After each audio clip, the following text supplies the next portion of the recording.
that we talk during the intro to the show before I play the intro to the show, right? Oh, yeah. That was completely unprofessional. Hello, and welcome to this week's... What does the fuck say? What the fuck is wrong with this guy, man?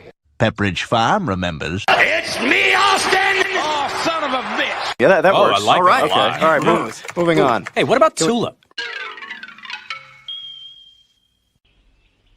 And now for something completely different. It's a bold strategy, Cotton. Let's see if it pays off for him. I've been looking forward to this. Come with me, and you'll be in a world. It sounds like she can take the piss. Take a boat, I know. If you drink the water, it makes the frogs gay. we'll begin with a spin, traveling in the world of I'm coming up with a rap name, The Shot, and Little Booster. explanation. Pray to the Fauci candles. You get them at DrDef.com. Simply look around and view anything you want to do. Wanna change the world? There's nothing to it.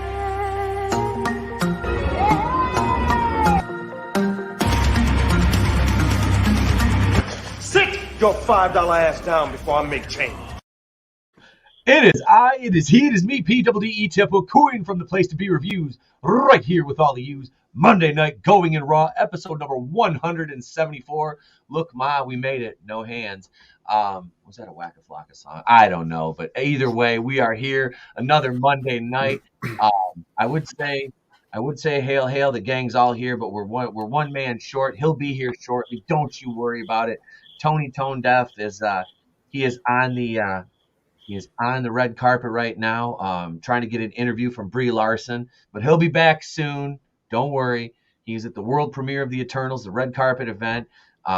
We told him to show up in a potato sack so he'd look like one of the Eternals, because their costumes are that good. So yeah, and it's a rainbow potato sack. We wanted to make sure he fit in, and he had to identify as a shoe, not Brie Larson's shoe though, because that's like a size 37, wide and long with snarled toes. But we wouldn't do that to Tony. We wouldn't do that. And I have totally gone off the rails already because I'm mildly sober, but I'm working on that now, as my liver had to recover from a rough weekend. Let me preface that by saying I have watched Halloween Kills 4 times since Friday. I hate this fucking movie almost as much, actually more than I hated the 2018 one in Captain Marvel, and probably I actually hate this more than Black Christmas 2019, because Black Christmas meant nothing to me. Like a one night stand in Vegas, it meant nothing to me.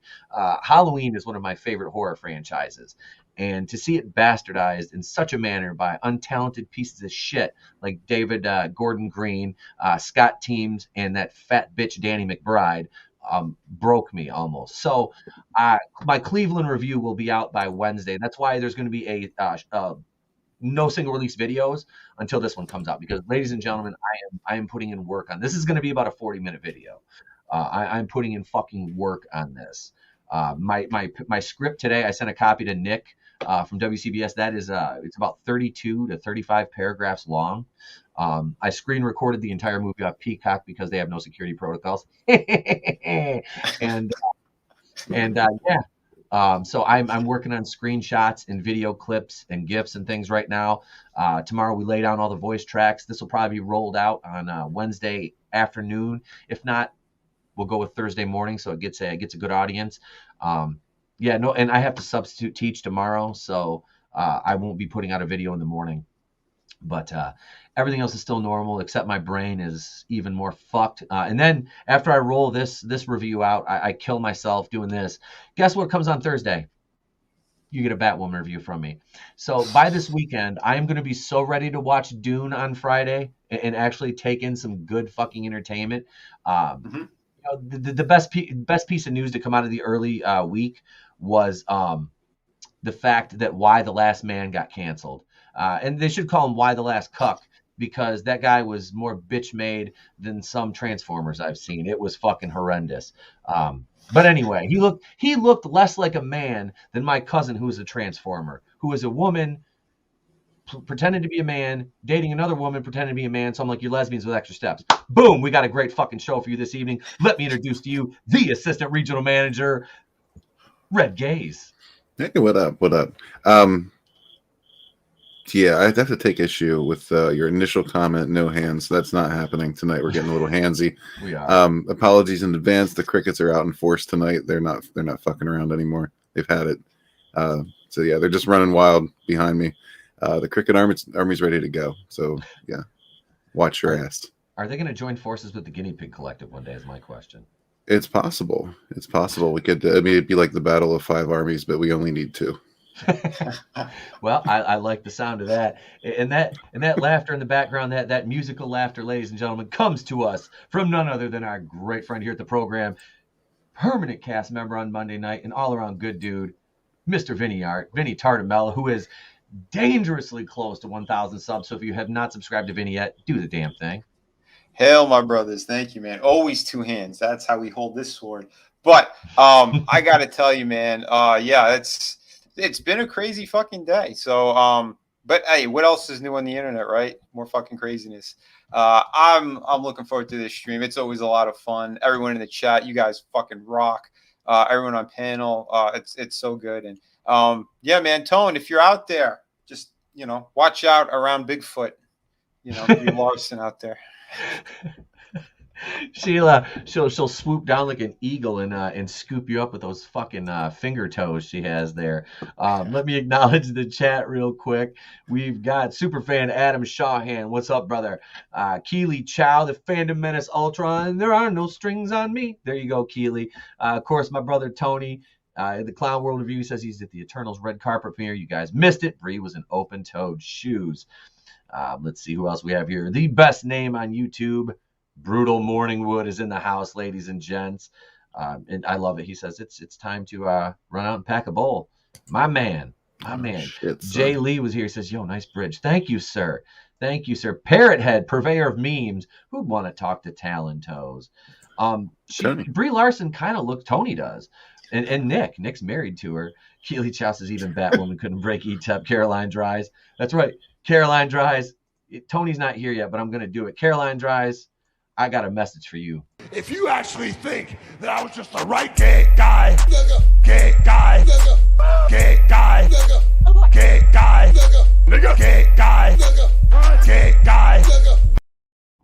That's right.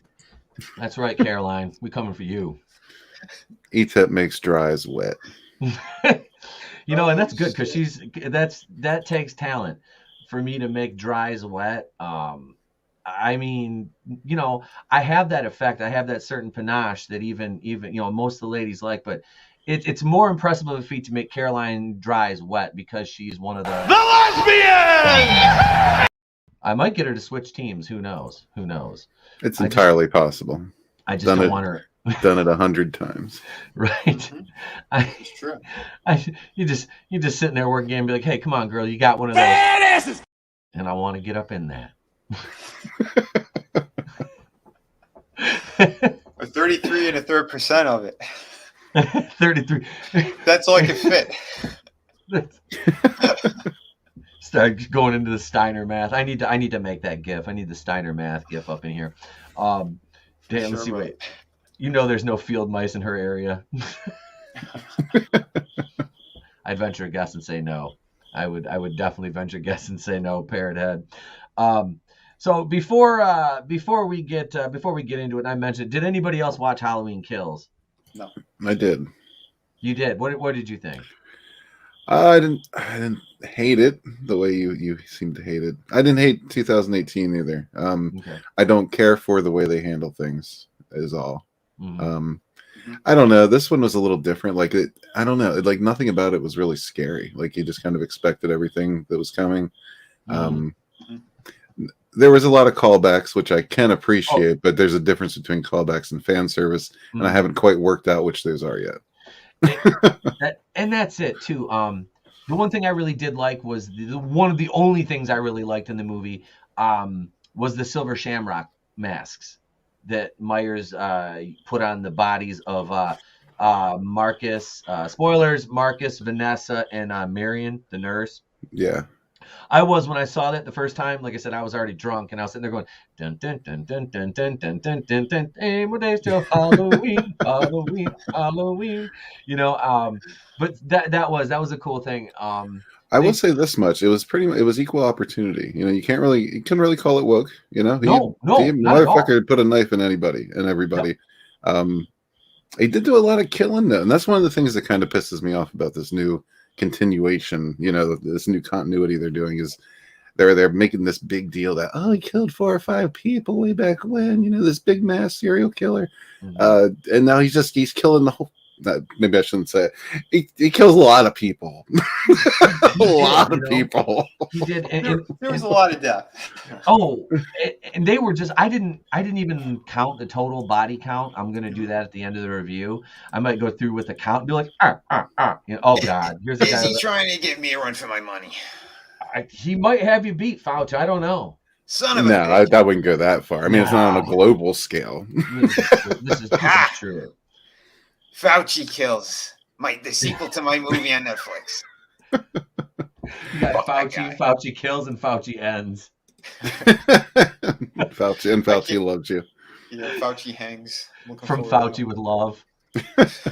It was terribly predictable. I'll say that too. Just about every scene in that movie, you see it coming before it comes. And I quote tweeted somebody who was saying that they're like, great, now Michael Myers is committing hate crimes because he killed Big John and Little John. I'm like, are you fucking retarded? Yeah, see, I knew that shit was coming too. It started with the firefighters, right? Yep. Yeah, you already have people complain about that before the movie even came out. And then, I don't know. That's just another reason for me to like it, though. To be fair, anytime these bitches whine, it makes me like the shit more. Yeah. To be fair, those firefighters deserve to die. Hear me out. Not because of who they are or what they represent, but because they were fucking stupid.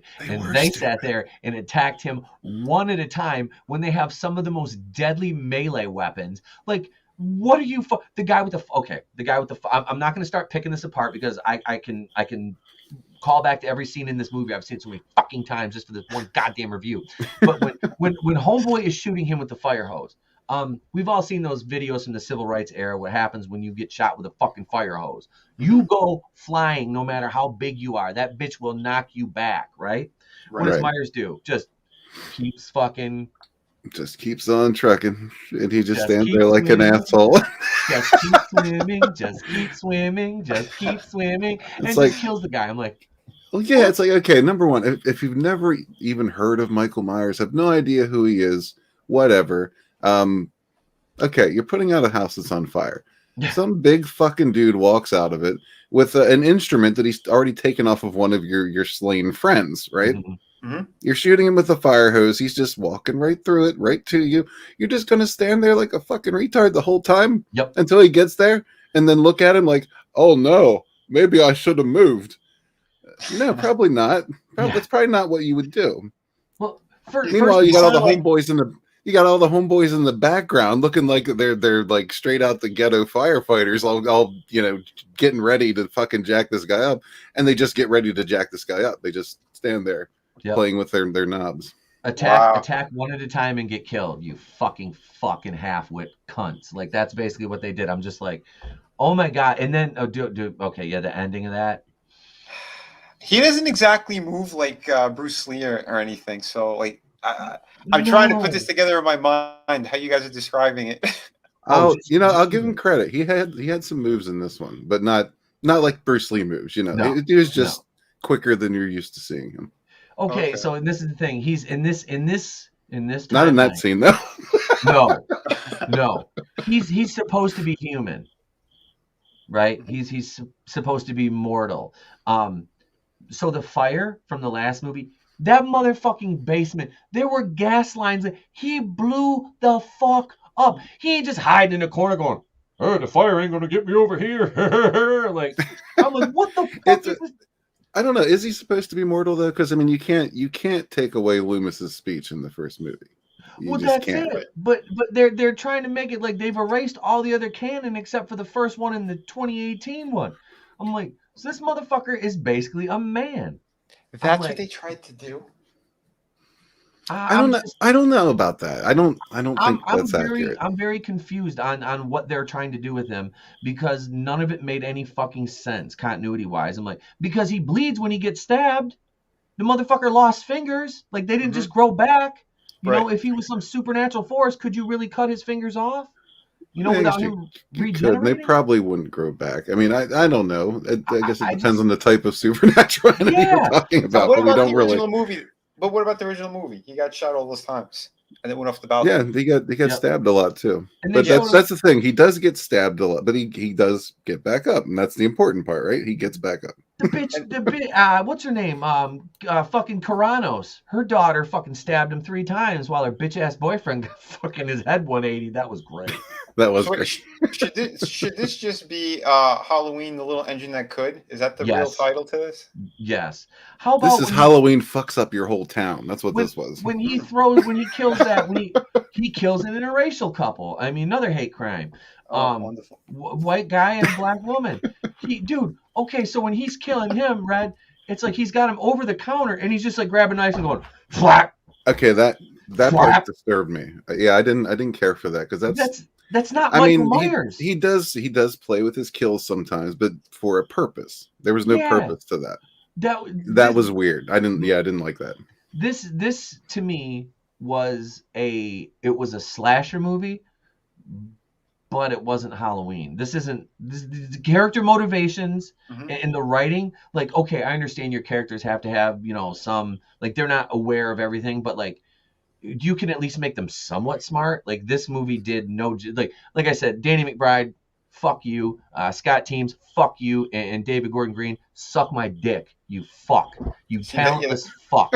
That's a shame. That's a shame because I like Danny McBride and all of his comedy stuff. I did too. I was like, wow, Danny McBride, I like you in comedies. Wow, Danny McBride, stay the fuck away from horror, you bitch. Like just you and I'm sorry, I'm forgetting somebody too. Jason Blum. Fuck you right up the ass with a fucking railroad spike, you cunt. I'm sick of him. Don't use the fire hose.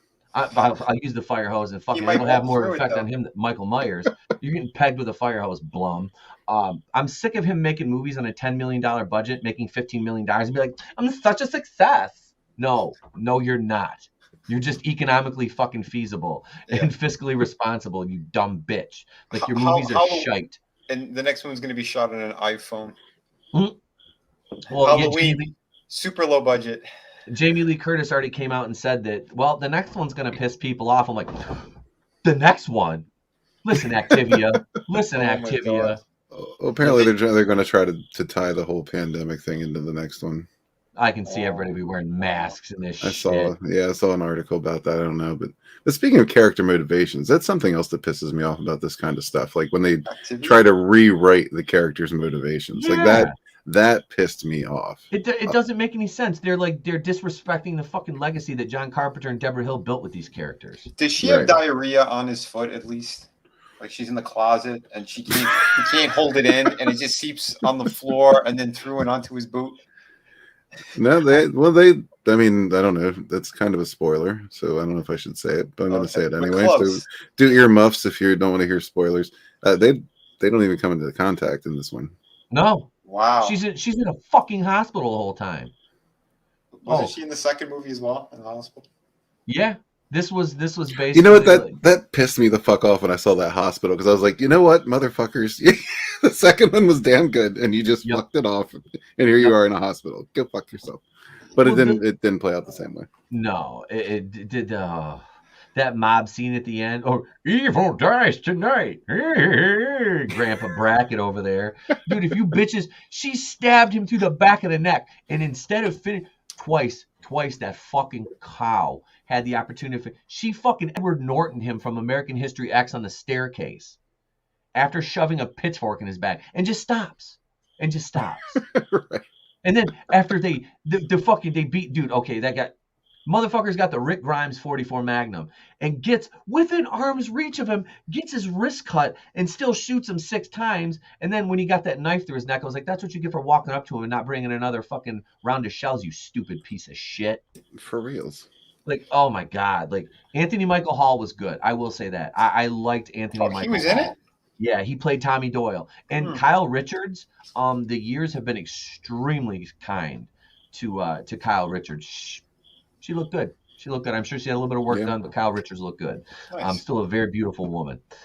So yeah, that's so stay tuned by I'll try to have it out by Wednesday. My Halloween Kills review is Cleveland Brown. I'll be unleashing all my black man's rage on this goddamn movie, including the scene where that skinny bitch Vanessa had that fucking Desert Eagle and got hit with a car door and shot herself in the fucking face. Dude, I gotta tell you, I laughed for a minute straight over that shit. Like I haven't laughed in years. That shit was just, I don't know what it was. It was the angle, just the imagery of it. It just, I was laughing. I was howling at that shit. Sounds like me when I saw the Solo movie and I called it the robot was gonna die, and then when it died, I was like, I stood up laughing. It was me and like one other guy in the theater, and the rest of them were looking at us like, what? Dude, because that's what I said. I said like out loud, like, that bitch got a Desert Eagle, and no sooner did I say that, he fucking kicks the door into her hand. She shoots herself in the face. Okay, first of all, how her ass was shooting that, there is no way that tiny little girl was gonna handle that fucking gun like that. And she was shooting it one-handed at the end. I'm like, nah, it'll be fine. That's not gonna work out too well. What's up, Zachariah 315? He says, howdy, y'all. Howdy, excuse me. Howdy. Was that her granddaughter who was shooting the gun? No. It was just this rando character that they met in the bar at the beginning of the movie. You know who was one of the most interesting characters in that movie was the bartender. Yeah, that's true. I was like, they were talking about that Saturday night on WCBS. I'm like, he was actually cool. Like and then they showed the flashback of the smartest character in the last two movies, the little black kid Julius. Yeah. But he's like, he ran the fuck away. He ran the fuck away. Not like the rest of these idiots. Like, I'm gonna go really typical white people. I'm gonna walk right into the trouble. Gee golly willikers, I heard a noise. Like, evil dies today. Evil dies today. So wait a minute. Oh, that's what she alluded to. Everyone's gonna hate the next one because Mike Myers will probably go after the little black boy. I fucking hope not. I hope Julius stays far, far away. Him and the bartender. I hope they stay far, far away. Yeah, that'd be a great ending to the next one. Just him and the bartender at the end of the movie doing shots. Yep. These little kids like little kid sitting there. He's like, you ain't got no idea what I've been through. Guys like, I fucking do. These motherfucking white people then went out here. They took my bat and got killed. He had his old Huckleberry bat. Remember? Fucking you remember? Fucking Tommy Doyle. Here, let me use this. I'm gonna go out there. Yeah. Then the mob, the whole allegory. I'm not. All right, we're done. I'm just gonna get angry. I'm gonna go on about this for the next 2 fucking hours. I'm gonna save it for my review. You gotta wait for the rest of my rage. Get ready for it, people. It's Cleveland Brown because I'm gonna be yelling as Cleveland. It's gonna be fucking hilarious. So we will start out. The official first topic of the program, the way we do on Monday nights, ladies and gents, and you know what it is. Let me get that mongoloid Nicolas Cage. Speaking of Michael Myers and mongoloids with disgruntled fucking and dismembered faces that are all twisted and disfigured, here's Nicolas Cage, ladies and gentlemen, for our lead into box office breakdown.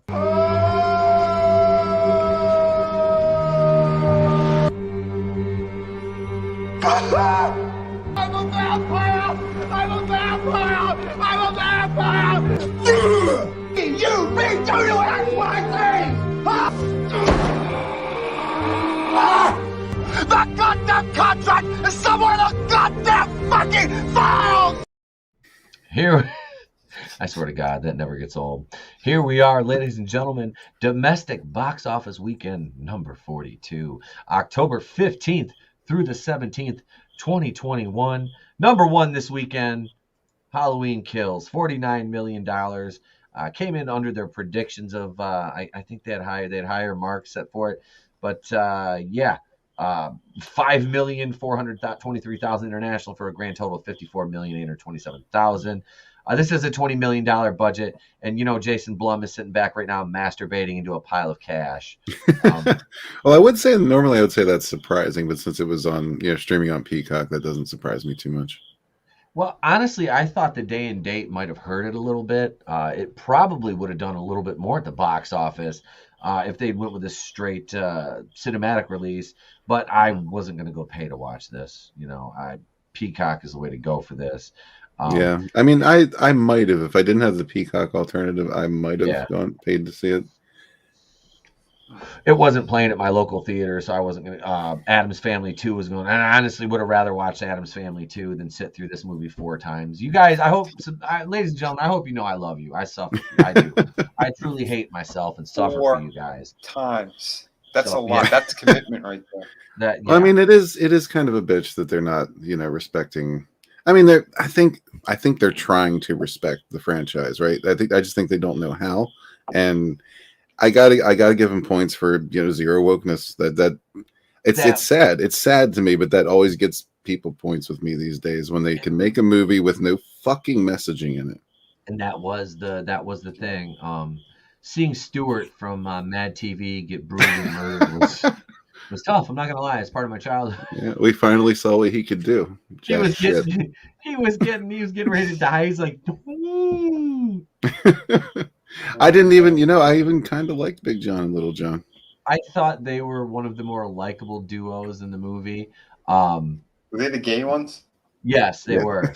They were honestly very likable. They were big. Oh yeah, that whole Big John Little. I was like, oh, they're just making. They don't even realize how many memes they just fucking supplied with that. Fucking. Oh right, yeah, with yeah. Stewart alone. Oh God, yes. Number 2 this weekend, dropping almost 57% in its second week. No Time to Die with 23,799,000. And this movie needs over $900 million to break even. It's at 447. Holy hell, are you kidding? No, Wow. no, that was their estimate was around $900 million to turn a profit. Did Jamie Lee Curtis, stop by his house, Daniel Craig's house, and give him like a big basket of Activia? She was like, Activia. I was waiting for her to offer Michael some. That's probably why he's so mad. He just can't shit. Yeah, constipation will fuck you up. You live on institution food for that long and see how your bowel movements are. You know what I mean? Number 3, number 3, Venom, Let There Be Carnage, 16,501,000, down 48%. Let's see. So we are total worldwide in this one of 283,679. Not bad. I don't know. I think this might break. I think it'll get 300 to 400, and that'll be about it. It'll just kind of plateau there, which it'll make money. They'll get their third movie out of it, and now Venom's in the MCU, so the character will have new life over there. Spoilers. Yeah, right. This is actually one I still need to see. I haven't seen it yet. Oh shit! I knew about that though. That's impossible to avoid. I was gonna say you can't avoid that by now. You gotta see what he did to MJ. Yeah, it made what Mike Tyson did to Robin Givens look like a fucking walk in the park. Speaking of Robin Givens, Mike Tyson's former punching bag is now on Batwoman. Oh, nice. That's how I refer to her. I just refer to her as Mike Tyson's former punching bag. It is. It truly is. Number 4, Addams Family 2, 7 million. Wobbin, I'm gonna bust you in the mouth, Wobbin. Number 5, The Last Duel. In its first week, 4.7 million. Ouch. You're just gonna gloss over Addams Family 2 like that? I mean, what kind of an asshole are you? What's the 60 million worldwide. $60 million worldwide. This hopefully will make more money than the Rob Zombie Monsters will. Last Duel, its first week from 20th Century Fox. This 8,959,000 worldwide. I think the crickets in the background are apropos for this. I really do. Yeah, they picked a really poor time to release that. Oh, yes, they did. What is that movie about? Last Duel? That's like medieval stuff, like Arthurian time. It's got Kylo Ren in it. Yeah, Adam Driver and Matt Damon. Wait, that yeah. He looked like he fell down a flight of stairs face first. And his nose hit every step on the way down. Wait a minute, you mean they can't bank off of that man's amazing features? Apparently not. Second, I really have nothing against him. Who, Matt Damon? No, Adam Driver. Matt Damon's a cunt, but Yeah, I don't mind Adam I mean, Driver. Adam Driver's never, been publicly stupid, and I appreciate that. It's not his fault. Kylo Ren was a shite character, He's Adam Driver gets he gets some points from me because he was a Marine, I believe.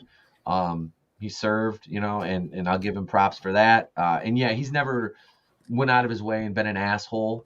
If anything, I feel sorry for him for what the fucking Raylos did to him. Basically wishing death upon his wife and child, Right. and trying to ship him and Daisy Ridley in real life, which is fucking weird. Yeah. Wow. Number 6. Yeah, dude, it's fucked. These people are fucking insane. I really bring Leia. Enough said. Oh God, Shang, it burns when I pee in the Legend of the 10 Nuva rings. 3.3 million, 610,000 for a grand total of 414,000. 52,469. Ouch. So undeserved. That pile of shit will be going on. Well, it's 45 days or 6 weeks, so that should be going over to Disney Plus here pretty soon because I saw they put that other boring piece of shit on there, Black Widow. Is on there now for free. I finally had it playing in the background, and every time I heard Scarlett Johansson's voice, I looked over and it was nothing but ass shots. So for everyone who's trying to say she didn't want to be sexualized, I don't know. That movie looked like they were trying to sexualize her. Yeah, the cameras knew where to focus. You know what I mean? Yeah. I gotta say though, I liked her sister a lot. That little Florence chick. Pugh. Yeah. She's from all accounts, decent actress. I haven't really seen her in anything else. I know she was in a couple of things. She was in Midsummer, Little Woman. There was a medieval series or something she was in as well. I can't remember what it was. But I know what you're talking about. Yeah. So she's good, and she's got that wagon, so she works out in that Black Widow outfit. You know what I mean? So, yeah. Linzer, what's up? He says there's enough streaming of shows of medieval stuff. People don't need theaters for it. That's about it. True. Raylos are worse than Auburn fans and Tennessee fans combined. Roll Tide, says Keely Chow. Tennessee fans. Did you hear about this, ETAP? No, what happened? In Tennessee, a couple days ago, Kevin James was trending on Pornhub only in Tennessee. Kevin James, like from King of Queens? Yeah. Why was he trending on Pornhub? I have no fucking clue. You're going to have to ask someone from Tennessee. We had a hilarious stream over on my Friday stream. Oh my God. I found a map of everything that was streaming that week. And there's a lot of lesbian porn everywhere that was streaming. The Bible Belt pretty much had like ebony porn. We had Goth Hospital was trending in Oklahoma. And my favorite, Colorado, Droopy Balls. Sorry, yeah. Yeah, dude. I'm glad I didn't. Michigan was a surprise. What was Michigan? Racist was trending. It was probably coming from the woke Oakland County area. It's funny. Florida was a good one too. We had boats. Boats and hoes. Boat porn. They had boat porn. Just boats. Just boats, no hose, just boats. Son of a bitch. Here I was hoping for the hose, but all we got was the boats. Let's see. What I don't know what this number 7 is. Hansla Rock, I suppose. It's probably like a Bollywood film. 706,000. What makes you say that? The name. Oh, look. A lovable, rooted, Desi Punjabi young man who's a single father with a 7-year-old boy attempts to find love again. Sorry, Punjabi just made me crack up. I don't know why.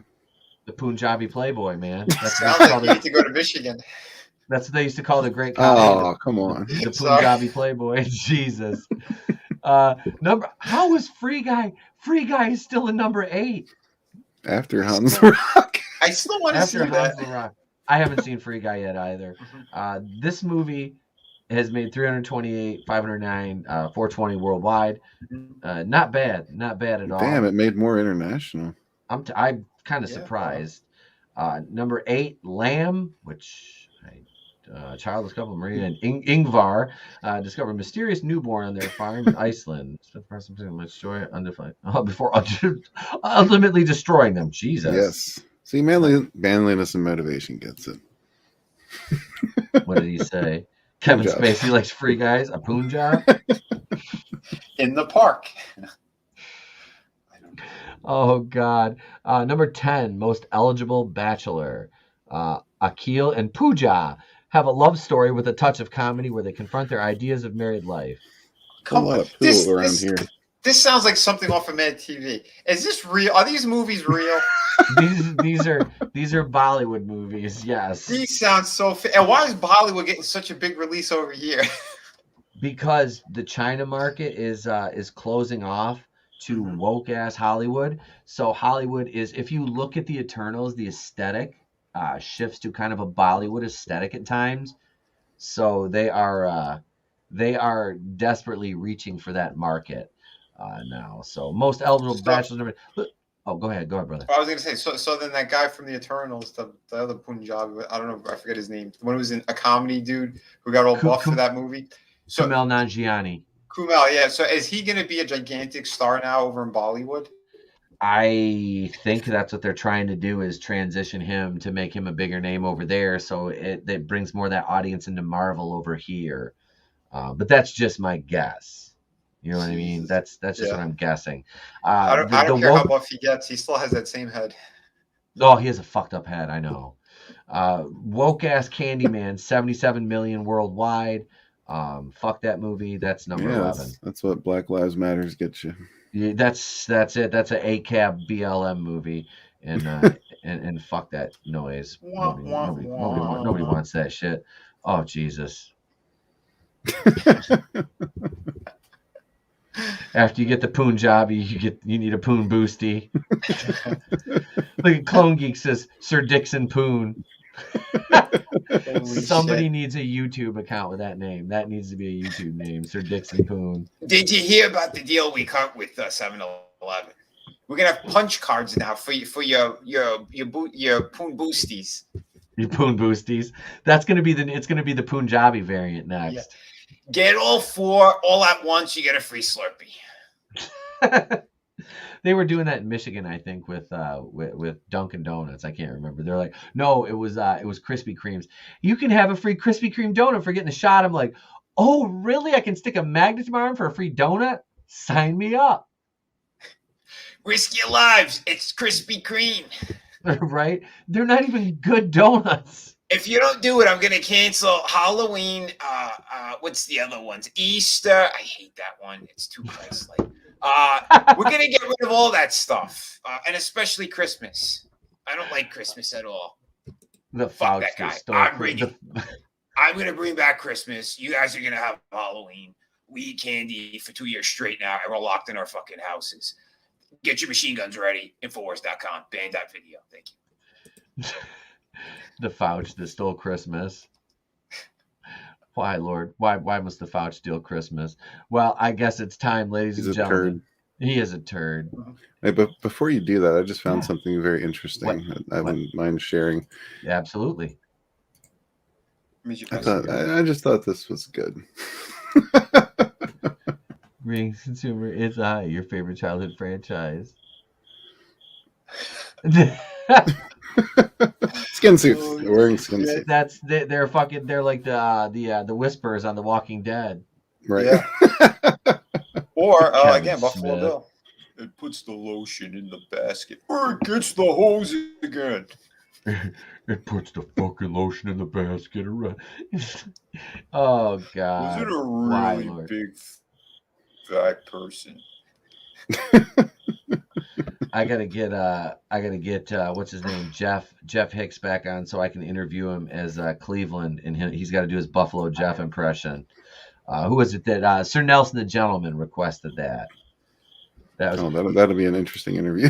Oh, it will. Absolutely. Clone Geek says, so Halloween Kills is about a 61-year-old killing people. Yes. Is that a cricket in my house? It's a cricket. That's the crickets you're in the theaters during Halloween Kills. That's just the commander. There's a whole army out there. Master of the house. doling out the charm, ready with the handshake and an open palm, keeper of the inn. Okay, I'm singing show tunes now. Fuck me. Yeah, that's getting awful. Let's do just the headline. Kick your fucking ass! I want you off the fucking set! It's not my Luke Skywalker. No, don't just be sorry. Please, for 1 fucking second. For our first headline, ladies and gentlemen, we go over to ScreenRant.com. Yay! Indiana Jones 5 release date delayed 11 months, and should we Even do better.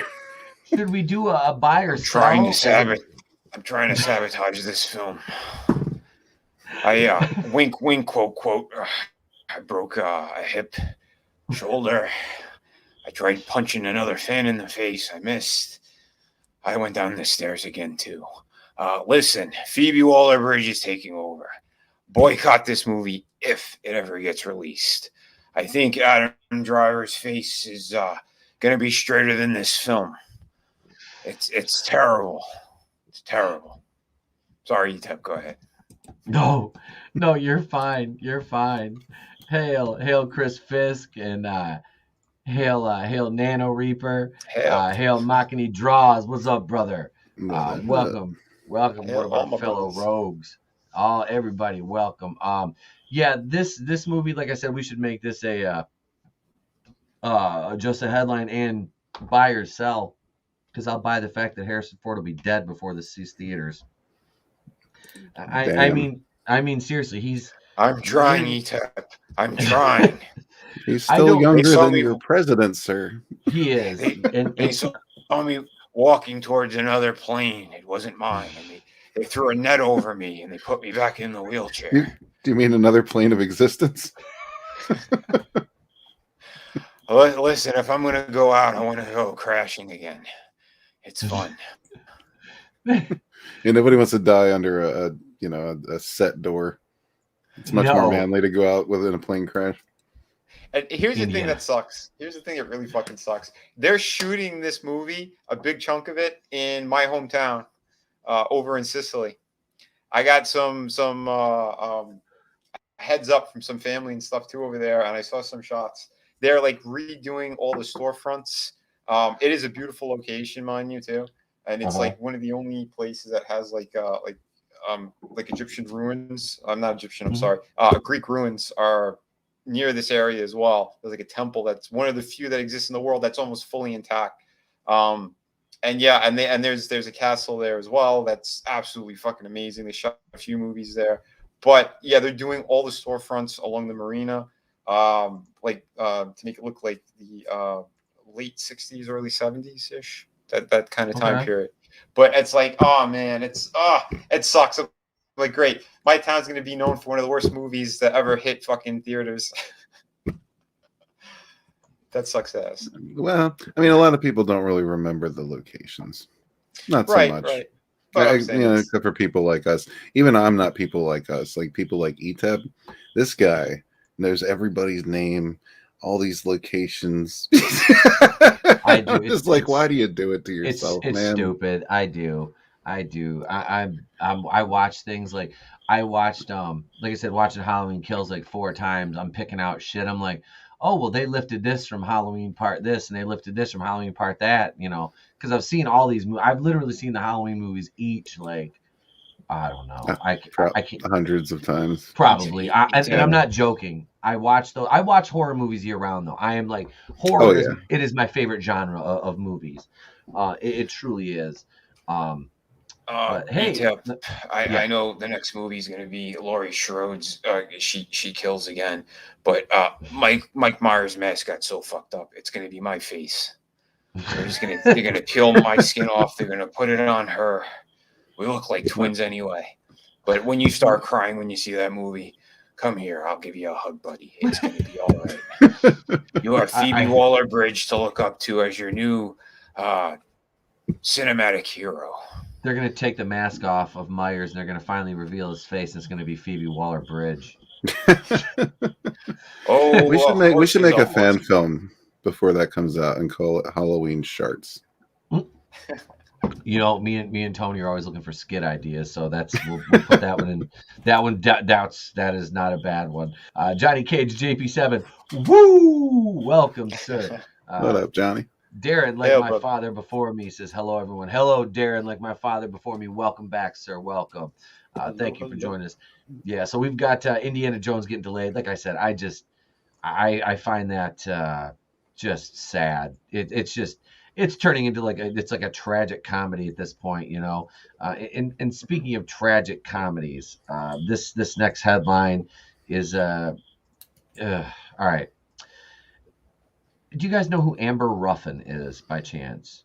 She's a not so funny late night comedian talk show host that has a shite show on, I can't remember what channel because she's so irrelevant. She tells fanboys panicking about bisexual Superman to get a grip. Between his sexuality and the change in his motto, folks are melting down over thoops. Wait a minute, that's that Noah guy from Comedy Central, ain't it? She does look like Trevor Noah. She really does. I think she has more facial hair, honestly. They all become Transformers. They dress about the same. You'll live long enough to see everyone turn into a Transformer. You either die a hero or see yourself live long enough to become a Transformer. I died a long time ago. They haven't told my body yet. Don't blow the bridge. Johnny Cage. Don't know this bitch. Should we care? No. Does she also sound like she's tripping over her own tongue when she speaks? She's just annoying. Like the only time I've ever heard her speak is the previews for her show, like the commercials, and those make me want to stab myself in the ear with my letter opener. Wow. Yeah, isn't that Don Lemon? Lemon. Don Lemon with a weave. All right. Oh shit. Her Adam's apple show. Check your DMs. A friend sent this to me. I put it up, and this thing has been blowing up for like the past couple of days on my Twitter account. All right. It's too hilarious and too spot on for this conversation. Oh hell yeah! Let me share this. Hang on. Let me share this. This is fucking beautiful. I saw this. I think you either posted this in one of the other groups earlier. But yeah, this headline, this Amber Ruffin is fucking garbage. She's fucking garbage. You cabbage, you muff cabbage, Amber. Here it is right here. Let's go, Brandon. Trump won. My body, my choice. Make America great again. No forced vaccines. Oh, post this. Somebody needed to post this and tag the Mary Sue on Twitter in it. Oh my God, they would just and piss themselves and smell. Fucking hilarious. That's fucking beautiful. I love the Let's Go Brandon and Superman, because Superman will no longer. We're gonna talk about that. We're gonna talk about that. And we're not going to talk about DC Fandom, because I don't need to tell you guys that everything they said was about diversity and inclusion, because you've all seen the CW. You've all seen the DC CW and DC. You know what it is. What it is. Talk about going downhill fast. DC, like, they just took Marvel's wokeness as a challenge, and they're like, nah, fuck that. What took them 5 years to do, we're going to do it in 5 months. Let's go. Hold my beer. We got this. Oh. It took you that long? We can expedite the process. Yeah, but I covered a lot of that over on my channel last night. I gotta say though, Batman actually looks really fucking good. The worst part of the movie is Bruce Wayne. Oh, Robert Pattinson? Yeah, his Bruce Wayne looks like shit. His Batman looks great. The acting there looks killer. The action looks fucking amazing. It has a Christopher Nolan vibe to it, but it feels more like it's year one. From like the comics, like the that's what it's supposed to be capturing, right? Is that year one aesthetic, correct? Year one aesthetic and the Long Halloween, from what I understood, like they kind of mix two storylines, sort of. They're doing their own thing with it. But I still don't care for that outfit. I just don't. The bat suit in this? Yeah, not at all. I think it looks good. I haven't seen the trailer. I haven't watched it. I disagree. I haven't seen it. I respectfully disagree. I just don't like it. Like, I was happy to see them get away from like the plated armor for Batman, and they just went right the fuck back to it. But they also did it with Batflick when he was in Justice League. They gave him an armored fucking suit all over. What the fuck is that? Manly's motivation, her muff would stop Jeffrey Toobin from whacking it. Holy crap! Manliness. Zoe Kravitz looked fantastic in that black leather. I've seen pictures of her, and yeah, she looks. If you don't want us to sexualize your character, then don't be beautiful. I'm sorry, because you look fine. I'm sorry. They have a beautiful shot of her ass as she jumps off the building. It's glorious. Well, that's the thing. Catwoman has always been like that. Yeah. Like Catwoman is meant to be beautiful and curvaceous and seductive. That's part of her strength is her ability to manipulate fucking Bruce Wayne with her charm. I mean, for sure. Oh God, Batman was only good when he was. I liked when Ben Affleck started killing people in BVS. I did. I fucking dude. I was like, this motherfucker's like, you know what? This is the only way I'm gonna get this shit done. I gotta break my own moral code, but it's for the right reasons. And he just fucking starts gunning people down. I'm like, while that movie, I acknowledge its flaws. I own the Ultimate Edition, which is the only way to watch that movie and make it make sense. I like Batman versus Superman. Yeah.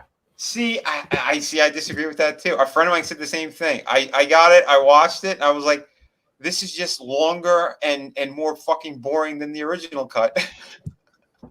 I'm not a Snyder apologist. Don't get me wrong. I think the guys. While I supported everybody who wanted the Snyder cut, Zack Snyder was like an art house fuck. Like he's like a pretentious auteur. Well, you know what we used to call those. I'm not going to say it, but you know. Mm-hmm. Well, an AF. Yes. Mm-hmm. What I was gonna say is the like Justice League. I did like that better. His cut was better. But Batman versus Superman, that's what I was talking about. That movie was the longer cut was garbage to me. It's more. I actually thought it improved it a bit. I did too. The thing is, Vinny, like you're probably all up in all DC lore and every, you know what I mean.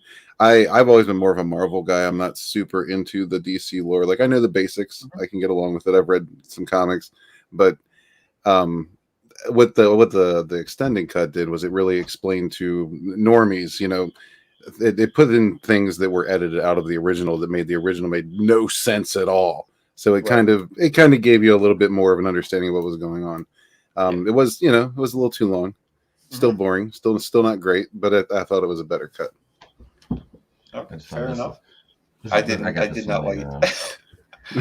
I liked it. I found it's one of my old Batman comics. It's like one of the very few old ones I have from like '89. But no, I like Batman. I'm not as much into like I said. I have a few of the comics from the old days, but I've never been as much into the DC comics as I have Marvel.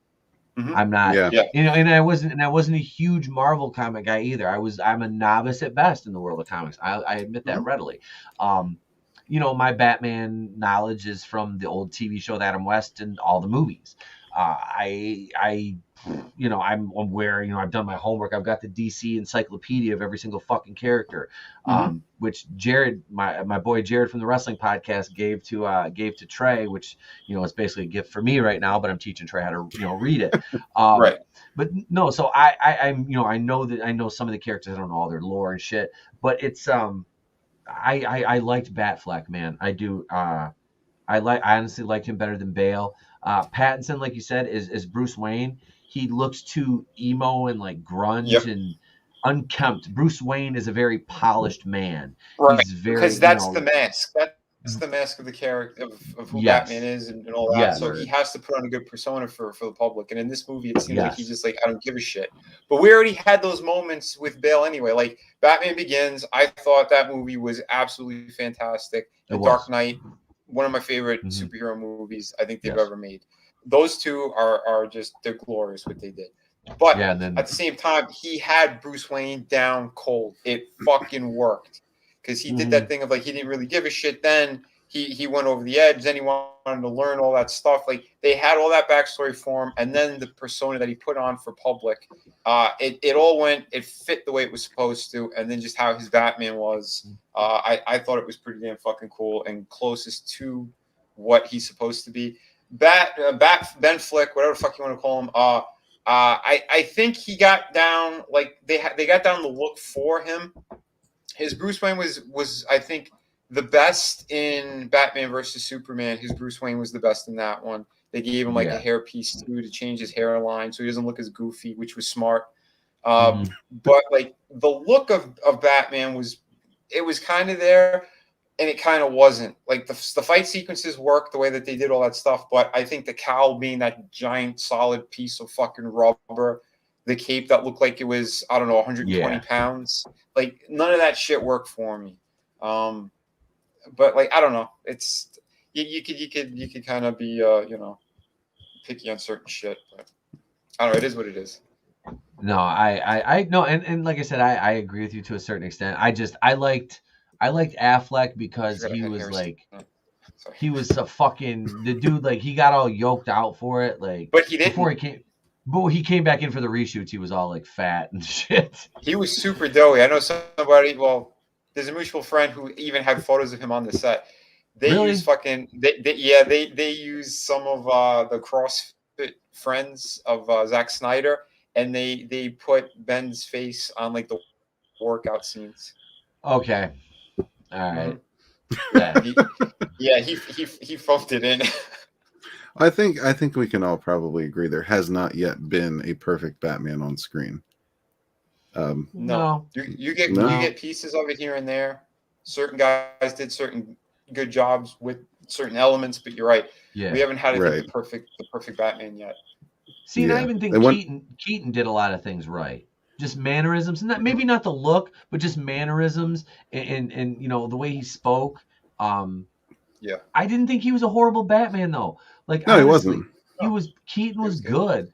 I don't think any of them were horrible. None of them. No. They all have their good aspects to them. Clooney.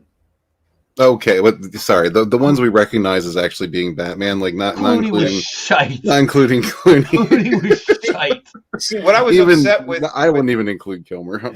No, I feel bad for saying that. I like Val Kilmer. Kilmer's awesome, but he was robbed of that fucking movie because it wasn't supposed to be fucking Joel Schumacher. He thought it was gonna be Tim Burton as well, and he wanted to do something different with it. And when he got there, they're like, nope, bat nipples and.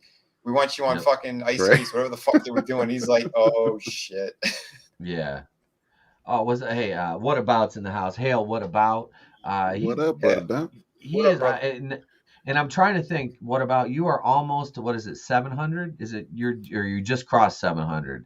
I haven't checked in a few days, but I knew you were getting close to a milestone. So if you got your link or whatever, throw it in the chat, bro. And if you're wrenched in my chat. Throw your link in there. This one thing I've learned from all my travels on YouTube is if you're my wrench, throw your fucking links in the chat. Promote yourself. That's fine. I'm never gonna get mad at that. Promote your projects. Do your thing. You're wrenched. I've wrenched you for a reason. Do that. Do the things. He says animated Batman is perfect. I can't. Who now? The Batman animated series. I can't disagree, but we're kind of talking live action. Yeah. Oh, yeah. For live action, yeah. No, but the animated series, that's fucking gold. I mean, that show is gold. Oh, yeah. We know that show is gold. Those first couple of seasons are so fantastic, man. The voice acting, the writing, all that stuff. But go ahead. Oh, go ahead. No, I'm sorry. He was almost to 800. Okay. All right. Wow, almost to 800. Dude. All right. Good job, man. Fantastic, bro. Crushing it. Let's see. Bullshit. Lego Batman is the pinnacle of Batman. Johnny Cage. Okay. All right. I will say this. Will Arnett does a fucking amazing job. His voice. I like Will Arnett. I think Will Arnett is funny. I do. Arrested Development. He fucking stole that show. And we watch the what is it? The Lego show on Fox. Lego Masters. Okay. Oh, he's in that they too? built. Yeah, he's the host of it. Nice. It's like a Lego building because you know how I love Legos and the kid loves them. So me, the wife, and kid watch that show. And he's the host of that. And he's funny. I like Will Arnett. He's good. Yeah, he says, "What about says? Listen to me rant here." Will Arnett has that great deep voice. He does. He's got a great voice. He can he can use that inflection, and it works really well. Like, he's funny as hell as Lego Batman in like the Lego movie and shit like that. Like, he's great. Yeah, that dude's a natural. Yeah. All right, so our third just the headline here is, let's see, Collector Express just hit 9:30. Hey, congrats, Collector Express, and welcome back, Oh sir. yeah, beautiful. Good job, man. I've been stuck at 8:10 for like I'm not gonna complain. It hasn't gone down, so fuck it, whatever. I don't care. That's awesome, man. I think last I looked, I was 9:33. I think.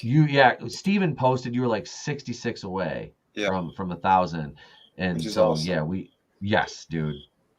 Dude, yeah, everyone's been fantastic with all this stuff. That's why I'm trying to keep things going pretty solid over on the channel as well with reviews and stuff and the streams. But hell yeah, man, dude, E-Top, you keep crushing it all the time. Oh shit, Rob Zombie. Yep, this is our third headline.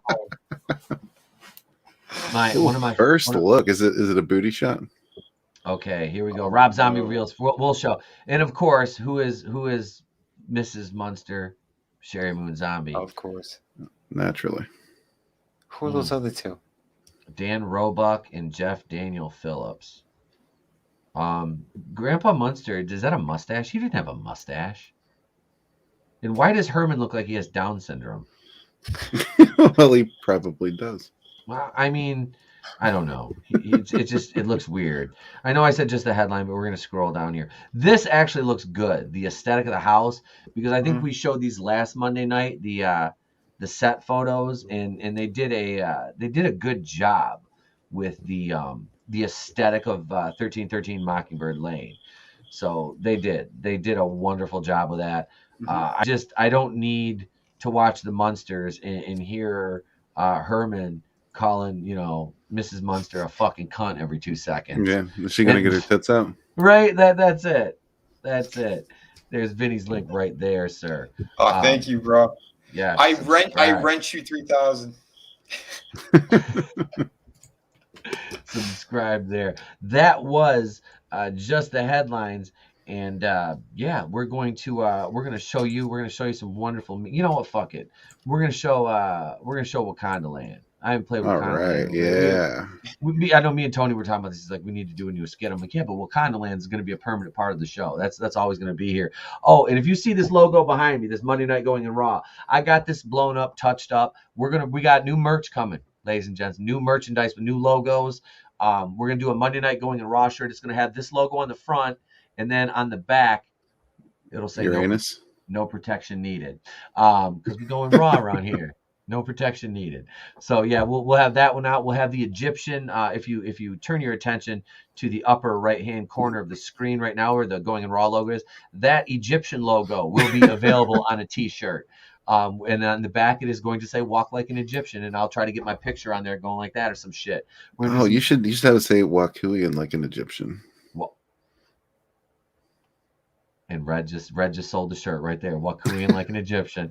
That's going to be the back of that motherfucking shirt right there. I'm going to get I need my designer to do that up for me. But yeah, we're going to and big shout out to the Wake Down, man. I sent him over some images and he touched them up and blew them up to a higher resolution for me so I could get them on the shirts. So big shout out to Wake Down. He's a rogue. We're going to be bringing him on the Wednesday night show very, very soon, though. So yes. So now, ladies and gents, before I'm done showing. I'll post the Teespring link in there. It's in the about section of the channel. I don't like showing the merch, but if you want a shirt and you want to rep the channel, we've got the Place to Be Reviews logo shirts available now. In t-shirts, hoodies, leggings for the ladies. Put my logo on your ass, girl. Send me a picture and I'll send you something free. I don't know what it'll be. Maybe a sock. I don't know, but I'll send you something. But anyway, pocket lint, dust. I don't know. I've got a cat. I don't know. Actually, my Doomtep's fluffy kitty, Mr. Beans, is at the vet right now, getting his claws taken out. So Mr. Beans will be back in a couple days to so you might get one of those claws. I'll tell you, I'll give you one of Mr. Bean's claws. I'm gonna probably get hit up by the SPCA for that. Let's watch Wakanda Land. This is less offensive.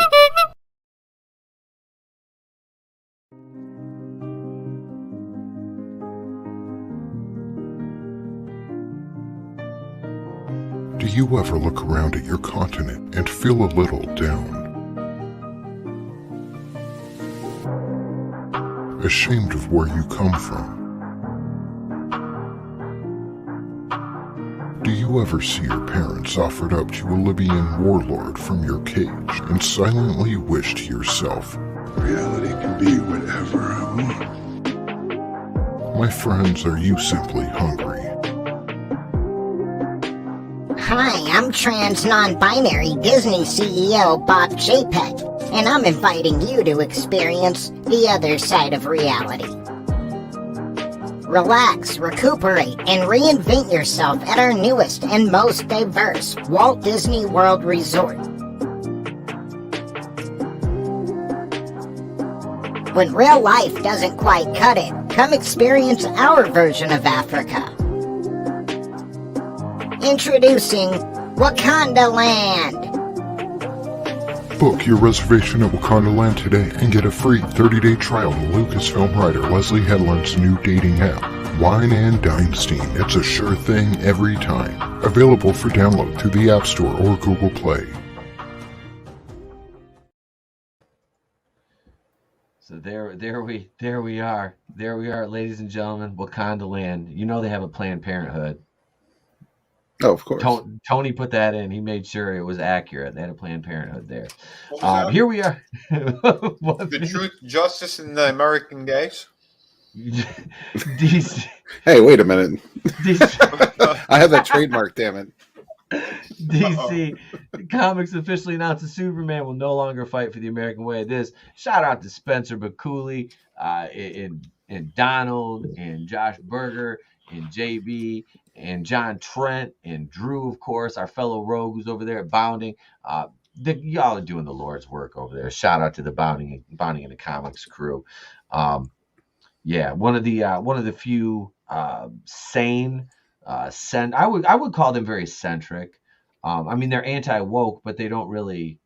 I mean, they you know what I mean. Like Bounding in the Comics, they catch a lot of shit from the weirdos, but they're common sense reporting, and they're and they're factual. And if they do misquote something, they always go back and edit their articles. I've noticed that. So that's journalistic integrity, the likes of which we are not used to anymore when it comes to the access media and the trades and things of the like. You know what I mean? Mm-hmm. So, oh God. Yeah, yeah. So this is kind of funny. Superman's no longer going to fight for the American way. I mean, are we talking the Ta-Nehisi Coates Superman? Or that was one of my super chats here at the WCBS when I was talking about Halloween Kills, and I have to get this in really quick because we're talking about Superman, and Ta-Nehisi's got that Superman project coming up.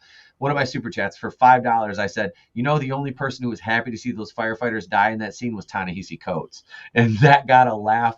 I think Dion almost spit his beer out. Yeah, I was like, that motherfucker was the only one happy to see the firefighters die was Ta-Nehisi Coates. Jeff read that, them guys just started laughing.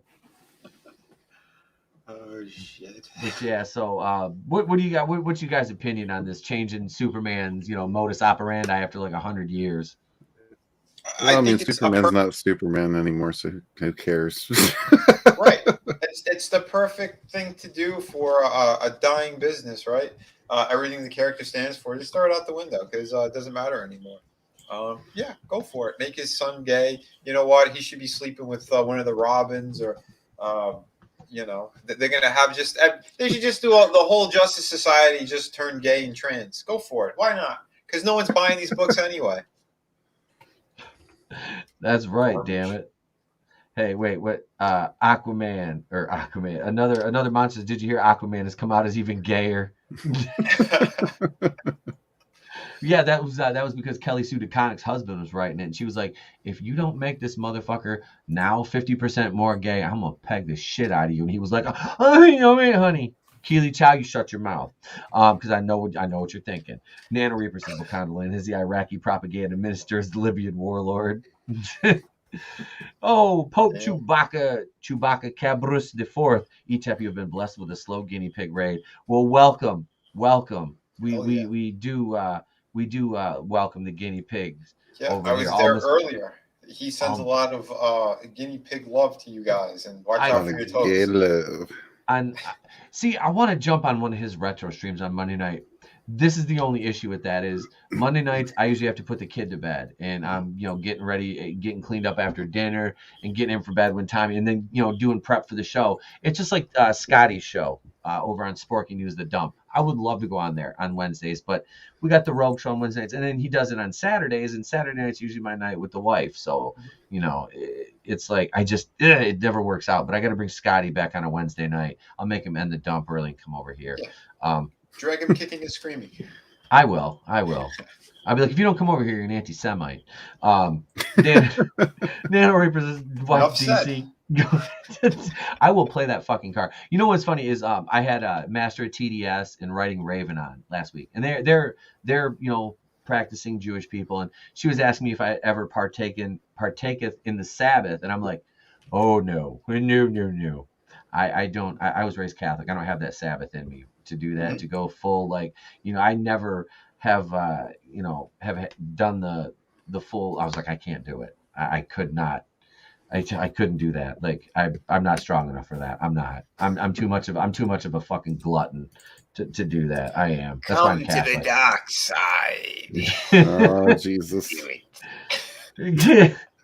Keely. So remember when liberals had Superman fight for truth, justice, the American way? Pepperidge Farm remembers. That's right. Manliness says Superman and his son should be gay together. If either pitches, anybody else would die. Oh shit! I guess Kevin Spacey's gonna go for the role of Superman in the next film. Oh. So long, gay boys. Oh shit! Collector Express. They brought me the original Green Lantern. Alan Scott back to life, just to come out as gay to his daughter. Jesus. Fuck DC and Marvel. Hail Comics Gate, says Keely Chow. Yeah, Keely Chow said I passed Grifting 101, and I said, slow down. I'm not Ethan Van Sciver. Slow down. Slow down. My name isn't EVS. Now, wait, when I get successful enough to just say I'm not going to do anything but live stream until I have a project to push, and then I'll start releasing single release videos again and try to be funny. Oh wait, god damn it, did I say that out loud? Fuck. Yes. Yeah, well, I did. You remember Man Bear Pig? Half man, half bear, half pig. I would love to be able to observe Shabbat, but I have too many demands in my life. Exactly. That's what they were like. If you, I was like, I can't. I ain't strong enough to do that. Never go full juices, parrot. Most of the beauty of having, like I said, having a grandfather who converted to Catholicism from Judaism. So like our whole family was like on his side was like Jewish until like bam, he was like he met my grandma. He's like, ooh, shiksa, and that's is that what happened? That's literally that is what happened. My grandfather met my grandmother, and he was like, ooh, shiksa, and yeah, of course he was like he was a Jewish guy. He didn't want to marry a woman like his mother, so he outsourced. Good I mean, man. He would be rolling over in his grave if he knew I married a kraut, but here I am. Here I am, afraid to use the oven with her standing behind me. So it's listen. fucking, when we make it to the other side, he'll slap the shit out of you over there, and it's happening. It's gonna happen soon. Oh, And that video. It's an inevitability. It's an inevitability. And more importantly, remember, don't drink the water in Jersey. It turns the frog gay. It turns them into gay grifters. Gay grifting frogs. God damn it. In one of the most audacious yet unsurprising moves from DC in recent years, the comic book publishers announced they will officially be dropping the American way from Superman's iconic catchphrase in favor of a more inclusive alternative. Fuck me, right? Fuck pretty much anybody, I think. Jesus well, they Christ. fucked themselves. They just took out the big old strap on, and they went to town on themselves because that's what's gonna happen. I'm sorry, people have been backing and buying all these books for all this time, and they see their characters are going that route. What do you think is gonna happen? Do you think you're gonna have a flood of people with blue hair running into comic shops? No, that's not gonna happen. No. It's not gonna happen at all. Sorry to burst your your little trans bubble, but no, are you sure? I'm positive they don't spend money. Right. Truth, justice, and the LGBT way. You're missing a couple of letters, numbers, and hashtags and everything else in there. An ampersand. They just wait. Did they put any Chinese characters into that yet? Because it's going to happen soon too. Did you see the missile they shot that went around the world? Dude, we just basically lost worldwide conflict right there with that one single shot of that missile. That just all our fucking missile defenses are useless. It's like we're over here worried about motherfuckers getting offended over pronouns, and China's like, check this shit out. Mm-hmm. But like, please tell me more about how your fucking feelings about your pronouns and your gender identity are more important. Yeah, our new Emperor Master Xi Jinping is like, I just super flex, bitch. All you sissy babies are gone. Oh, you stupid Americans with your small American penises. Oh, how it feel now? Get fucked by a Chinaman. You know, hey, hang on a second. That's it. You guys are going to make me get it, aren't you? You guys are going to make me do it, aren't you? Get it. Do it. Do it. Hang on. Do it. All right. Be inclusive, my man. We need a change of hat. Show your diversity.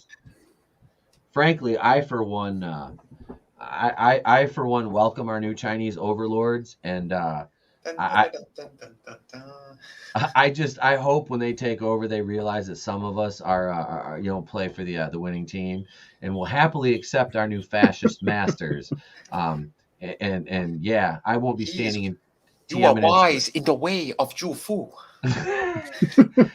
Kung Ju, baby, Kung Ju. I won't be standing in front of any tanks in Tiananmen Square. Trust me, I won't do that. I won't do that. Assume the position. We have a giant missile coming right at your anus. What did I use in that? It was one of the I'm just gonna leave this on for a while. It was one of the Nemodian lines from Revenge of the, or no, it was Phantom Menace. It was Misa. It was in Batwoman, and they said something. There's the two of them. I was like, oh, there's two of them now. I was like, I get to use the Nemodians, yes. But yeah, so shit. So yeah, that also applies with Ezra Miller. Oh, God. There's a tree of the devil now. There's one still that has what looks like three Ezra Millers, but I think one of them is Supergirl. What's up, small time? How you doing? Nano Reaper says, "Fuck China." They're gonna fuck us even more. Them Chinese women have the tightest boxes in the game, bro. I mean, they're playing with a fucking advantage right there. Mm-hmm. They're weak in bed at war. Well, true that. We did brutal morning wits, and we went from E-Tep to E-Chang real quick. It's true. Any missile. Where are your 10 rings? Violates the salt treating, creates a mad scenario. It's going to be the shortest world war. You know, I mean, I for one think we should just. Oh God, nailing this motivation. Takai is right behind the new Superman. It's a Takai. Oh my. Oh my. Bill Shatner is a fat pig. Yeah, right. Like he's always got to talk shit about Shatner. He's like, fuck you. I went to outer space, and I work for the globalists. Fuck off. Speaking of globalists, look at this. Jim Lee said during the October 21st DC fandom, the Man of Steel's iconic catchphrase will be updated from Truth, Justice, the American Way to Truth, Justice, and a Better Tomorrow in order to reflect a better global storylines that we are telling across DC to honor the character's incredible legacy of over 80 years of building a better world. I hope Xi Jinping goes after him first. He says he wants to get rid of all sissy men, so. Right, like what, dude? That's kind of like that. I'm sorry, dude. That's a very cunty fucking decision on the part of DC. Like, okay, like Superman is, he's American. Now, hear me out. He's an alien, yes, but he came to America. He lived his life in America. Yes, he's done things that protect the world, but he's always been more concerned about the U.S. first. Because that's where everybody that he loves is. Yes, he protects the world when there's a threat on that level that requires it, but he's not out just fighting everyday crime in, Azerbaijan or something like that. You know what I mean? He's in fucking Metropolis, man. Mm-hmm. So I don't know. It's like, so you can't come up with a new character that would, no. We'll just bastardize this one. And I'm not against, having a character that protects the entire world, but you don't need to change who Superman fundamentally is to, to pander to people who don't buy your fucking product in the first place. Right. Ugh. Fooled you. You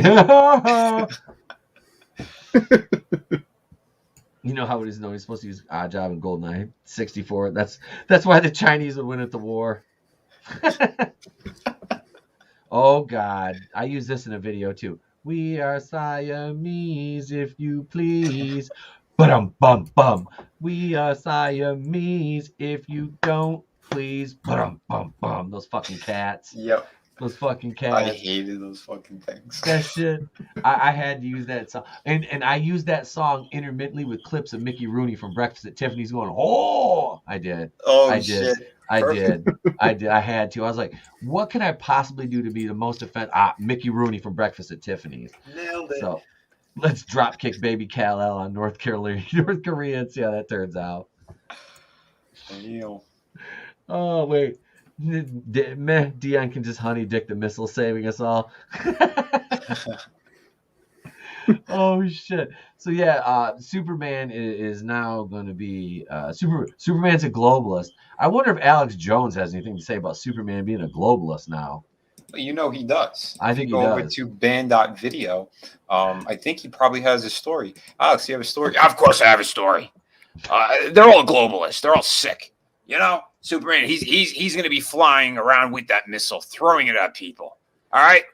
He took my vitality pills. You can find over on Infowars.com store. It's fantastic. The best things you're going to get. And you're going to need it. Your iodine, all of your vitamins, because the globalists are coming after us. So, yeah, take your vitamin D, C, all that great stuff, B complex. We got it all over on Infowars.com. Fuck Superman, because now DC is woke as shit. I got my AK-47 full of kryptonite bullets, motherfuckers. I love it. I love it. Alex Jones, ladies and gentlemen. And we got one tonight for buy or sell. Let me get the buy or sell. And man, I'm giving you guys a lot of Cleveland this week. Here's buy or sell, ladies and gentlemen. Cleveland, sing it. It's buy or sell. Buy or sell. If you crackers don't like it, you can go to hell. I'm Cleveland, buy or sell. It's time for buy or sell. And here we are, deadline. This is a more lighter-hearted story. L.A. Law. Corbin Burnson joins the ABC revival pilot, reprising his role as Arnie Becker from the original. Of all the shows that I've seen with reboots, revivals, reimaginings, L.A. Law was not one I thought that they were going to they were going to bring back. Right. But, you know, good for Corbin Burnson. I haven't heard much out of him recently. Good for Corbin. Shouldn't Arnie Becker be close to retirement though? Like, I mean, Arnie Becker doesn't strike me as somebody who'd do well in the woke world from what I remember of LA Law. But who knows? He might have changed it over the years. But you would think he would be old and senile by now. I mean, how old is Corbin Burnson? He's got to be. There for sure. Yeah, I let's see, how old is he? He's 67 years old. Okay, not too terribly old. I mean, he's up there, but not too old. He doesn't look bad. He could come back and play some Arnie Becker. I'm all right with that, but he doesn't have that beautiful coiffed head of hair anymore. But how are we buying or selling? This is going to be. Did either of you ever watch LA Law? No, it was not one of my favorites. I it was on the TV now and then, but I just never gave a shit. I've seen a couple episodes. The most relevant thing I know from LA Law is Corbin Burnson did a guest spot on Seinfeld where George was backstage and he was talking to him and George went, and he was typical George Costanza. So, but that's the most like I said, I've seen an episode or two. It wasn't a show I was watching regularly or anything. I was a little young for that back then, but I was aware of its existence. But it just strikes me as funny that this is the show that they're bringing back. None of this shit makes any sense to me anymore. No. None of it. Like, of all things, like, what? Huh? Why? Please, somebody explain it to me. Somebody better tell me what to do. First episode, Arnie Becker retires. Yeah, because he's a toxic white male. Jesus. He's got to retire. Wasn't he on Psyched? I think he was on Psych, Yeah, wasn't I think he? he played the father or something. Yeah, he was. Yeah, the little white. See, I never watched Psych. I just know like there's the white dude who's the is he like the psychic, and then is the black guy like is he an actual investigator? I think they were they were bullshit artists or something like that. Okay. Guy. It was more like what do you call it? I forgot the name of it. Those like the Mentalist type of deal. I think it was something along those lines, but he was pretending to be a psychic. Okay. I think that's what the vibe of the show was. I only seen a handful of episodes.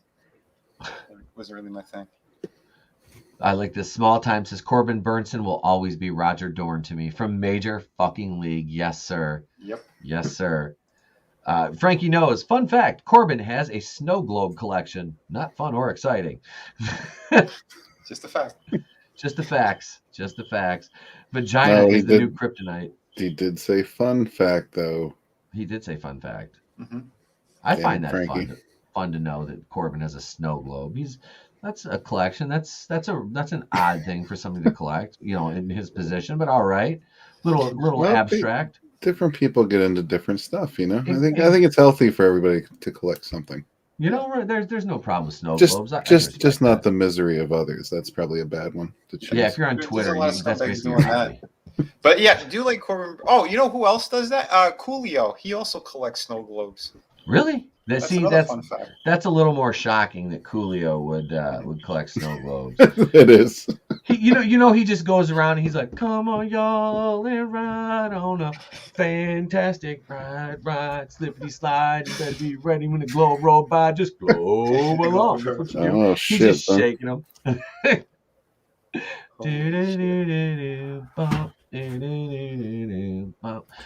may or may not still have that tape. Major League is a classic. Yes, it is. We need to do a watch party for that one day because that's just a fun movie. I know it's a sports movie, but it's fun. It's got all that tiger blood in it. Fucking Charlie Sheen. Wild thing. Dan, dan, dan, dan.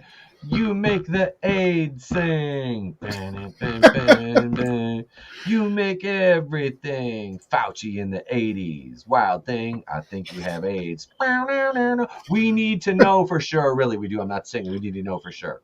Nano Reaper says he used his photographic memory to solve while pretending to be psychic. That was the plot. Okay. Oh, okay. Right. Gotcha. Thanks. He converted his garage into a snow globe museum. Seriously.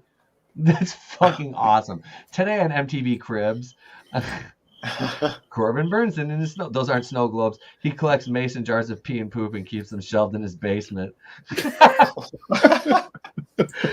Oh my god! I was just gonna say, do you think like on the weekends they get together and they compare each other's snow globes? Probably. Nano Reaper says I collect machine guns. I need to get down. I need to get down and visit you and see your collection. It's a little more manly than snow globes. Yes. Fiona Glennon from Burn Notice collected them. Okay, she used one once to knock a guy out. That was the end of fucking St. Elmo's Fire. Where no, what was that? What was that show? Was it St. Elmo's Fire? There was all the fucking autistic kids fucking snow globe. Or St. Elsewhere. It was St. Elsewhere. I'm sorry. St. Elsewhere.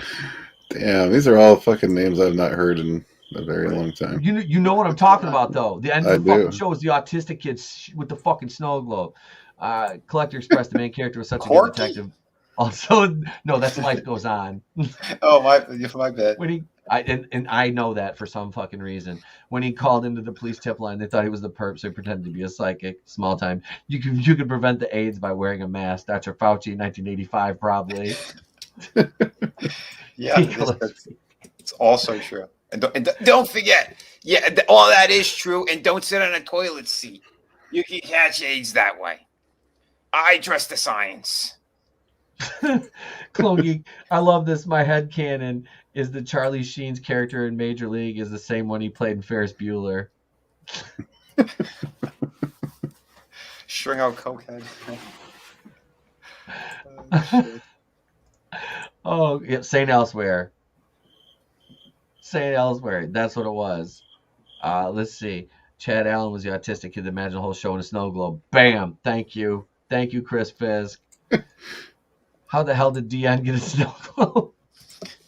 I don't know. Lena Dunham must have got it for him, Clone Geek. Ding, fries are done. Ding, fries are done.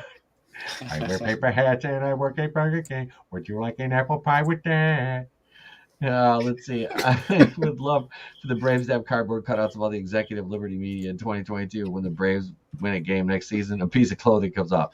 You stop that, Keely Chow. Every time we win, we peel a strip. Dr. Fauci definitely hovers when in public toilets.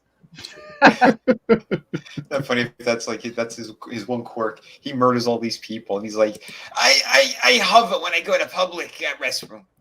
I don't like to use this special plastic or the paper and nothing. I hover, and then I defecate on myself, much like the president. He's and I think Pop's gotten so good at that. Let's go, Brandon. Defecating on himself. Yes. Oh yeah, he absolutely has. You know, he's made that into a fucking art form. I wonder if he went the next step yet, because all of them say that with dementia. Once they start defecating, they normally play with their fecal matter. So at like 3 a.m, he's probably running up and down the halls of the White House just finger painting. Infowars.com. We got the footage. His wife, Dr. Jill, is just a gal. Oh wait, bitch ain't a doctor. She's a glorified school teacher. I'm more of a doctor than she is. Right. My foot is more of a doctor than she is. I'm giving proctology exams with my foot up in people's asses. Amateur proctologist right here. Got your foot and ass in a bitch. Take that. Oh God. All right. Well, let's see what we got on tap here. Let's see. We've got our second main topic of the evening, and we're going to talk a little Spider-Man. Spider-Man 2 proves No Way Home's CG Doc Ock is a mistake. I could have told you that. They need to do that old school practical and have them puppeted like in Spider-Man 2. I don't see why they wouldn't do that. It looked fucking fantastic, and that came out in 2004. Yeah, that did look good. But here's the thing I don't understand. Well, the big fight scene on the train and shit, I mean, that's all CGI anyway. But yeah. I think they mean his face, right? I think they're talking about his hang on. I think the mechanical arms in some of the scenes in Spider-Man 2 were a marvel of visual effects brought to life through puppetry, but supplemented by CGI in some sequences. Yeah. See, that won't be the case in No Way Home. It's all going to be CG.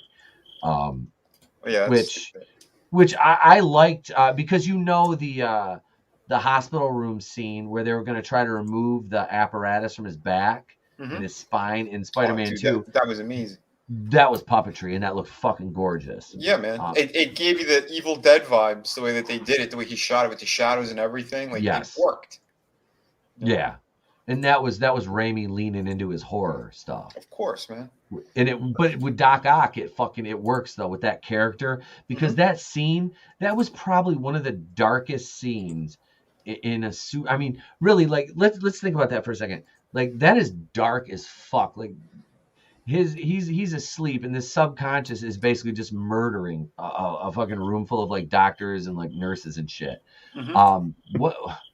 What other scene in a superhero movie outside of like Blade maybe has been darker than that? Yeah, dude, especially with the doctor grabbed the chainsaw. He's trying to get at him, and like, this screaming and dude, yeah.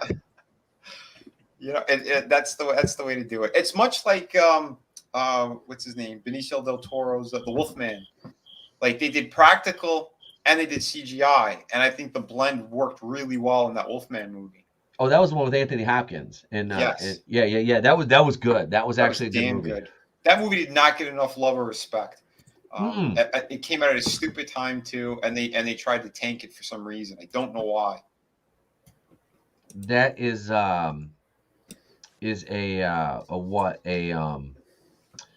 oh God, late early aughts, right? Or late aughts, like what, 07, 08? Wolfman came out, I want to say, wasn't it? Yeah, I think around there. Yeah, that movie it got buried because that was such a weird time for movies. Like, really think about it. There's not a lot of outside of like Marvel, like a lot of memorable, I don't know, to me anyway. Yeah. No, you're right. We didn't have major freaking blockbusters until the superhero movies started really popping up on the scene. Like it was a little bit stagnant. You had movies that kind of like hit or miss. Yep. But yeah, you're right. Around that time, people weren't really running to the theater. You had some, you would have those gems in there, obviously, but it just, I don't know. It was a weird time in entertainment, in like the late, first part of the decade, 2000 to 2010 era. Music was definitely in a weird place, and so was cinema. But I think, that's 2007 we had Spider-Man 3, which, it is what it is. I don't hate that movie. I hate Venom in that movie. I hate Eric Foreman, Topher Grace's Venom, but yeah, Venom was not supposed to be in that film. They made it clear as day, and that was Avi Arad. They couldn't help themselves. Yeah, Avi Arad was forcing it down his throat. So yeah, I just went to Box Office Mojo. The Wolfman pulled in worldwide 139 million. Ooh, that's terrible. The budget was 150. Oof. Yeah. Ouch. And it's like, I don't know, like, I don't even remember advertising for that fucking film. Barely. Yeah, like, they're just like, nah. What do you mean? That thing was great. The way they shot it, it had your nods to the original movie, all that great stuff. Yeah, they didn't market it with a shit. You can like, dude, I remember marketing for like, bigger movies, like, like one of, honestly, and it's gonna sound stupid, but one of the movies I remember the marketing for the most was Congo, because it was on everything. It was on Pepsi, it was on Doritos, it was fucking everywhere. Taco Bell, I think, had did shit. And that movie's not good, but I love it because it has such a badass cast. It was just a cool fucking turn off your brain. Is that the one that had Bruce Campbell in the beginning? Yeah. Yep. He was Laura Linney's fiance. Damn. Yeah. I vaguely remember that movie. I bought that on DVD for like $3 at Walmart in the DVD bin. I love it, and that's actually incidentally how much I paid for Crocodile Dundee 1 and 2.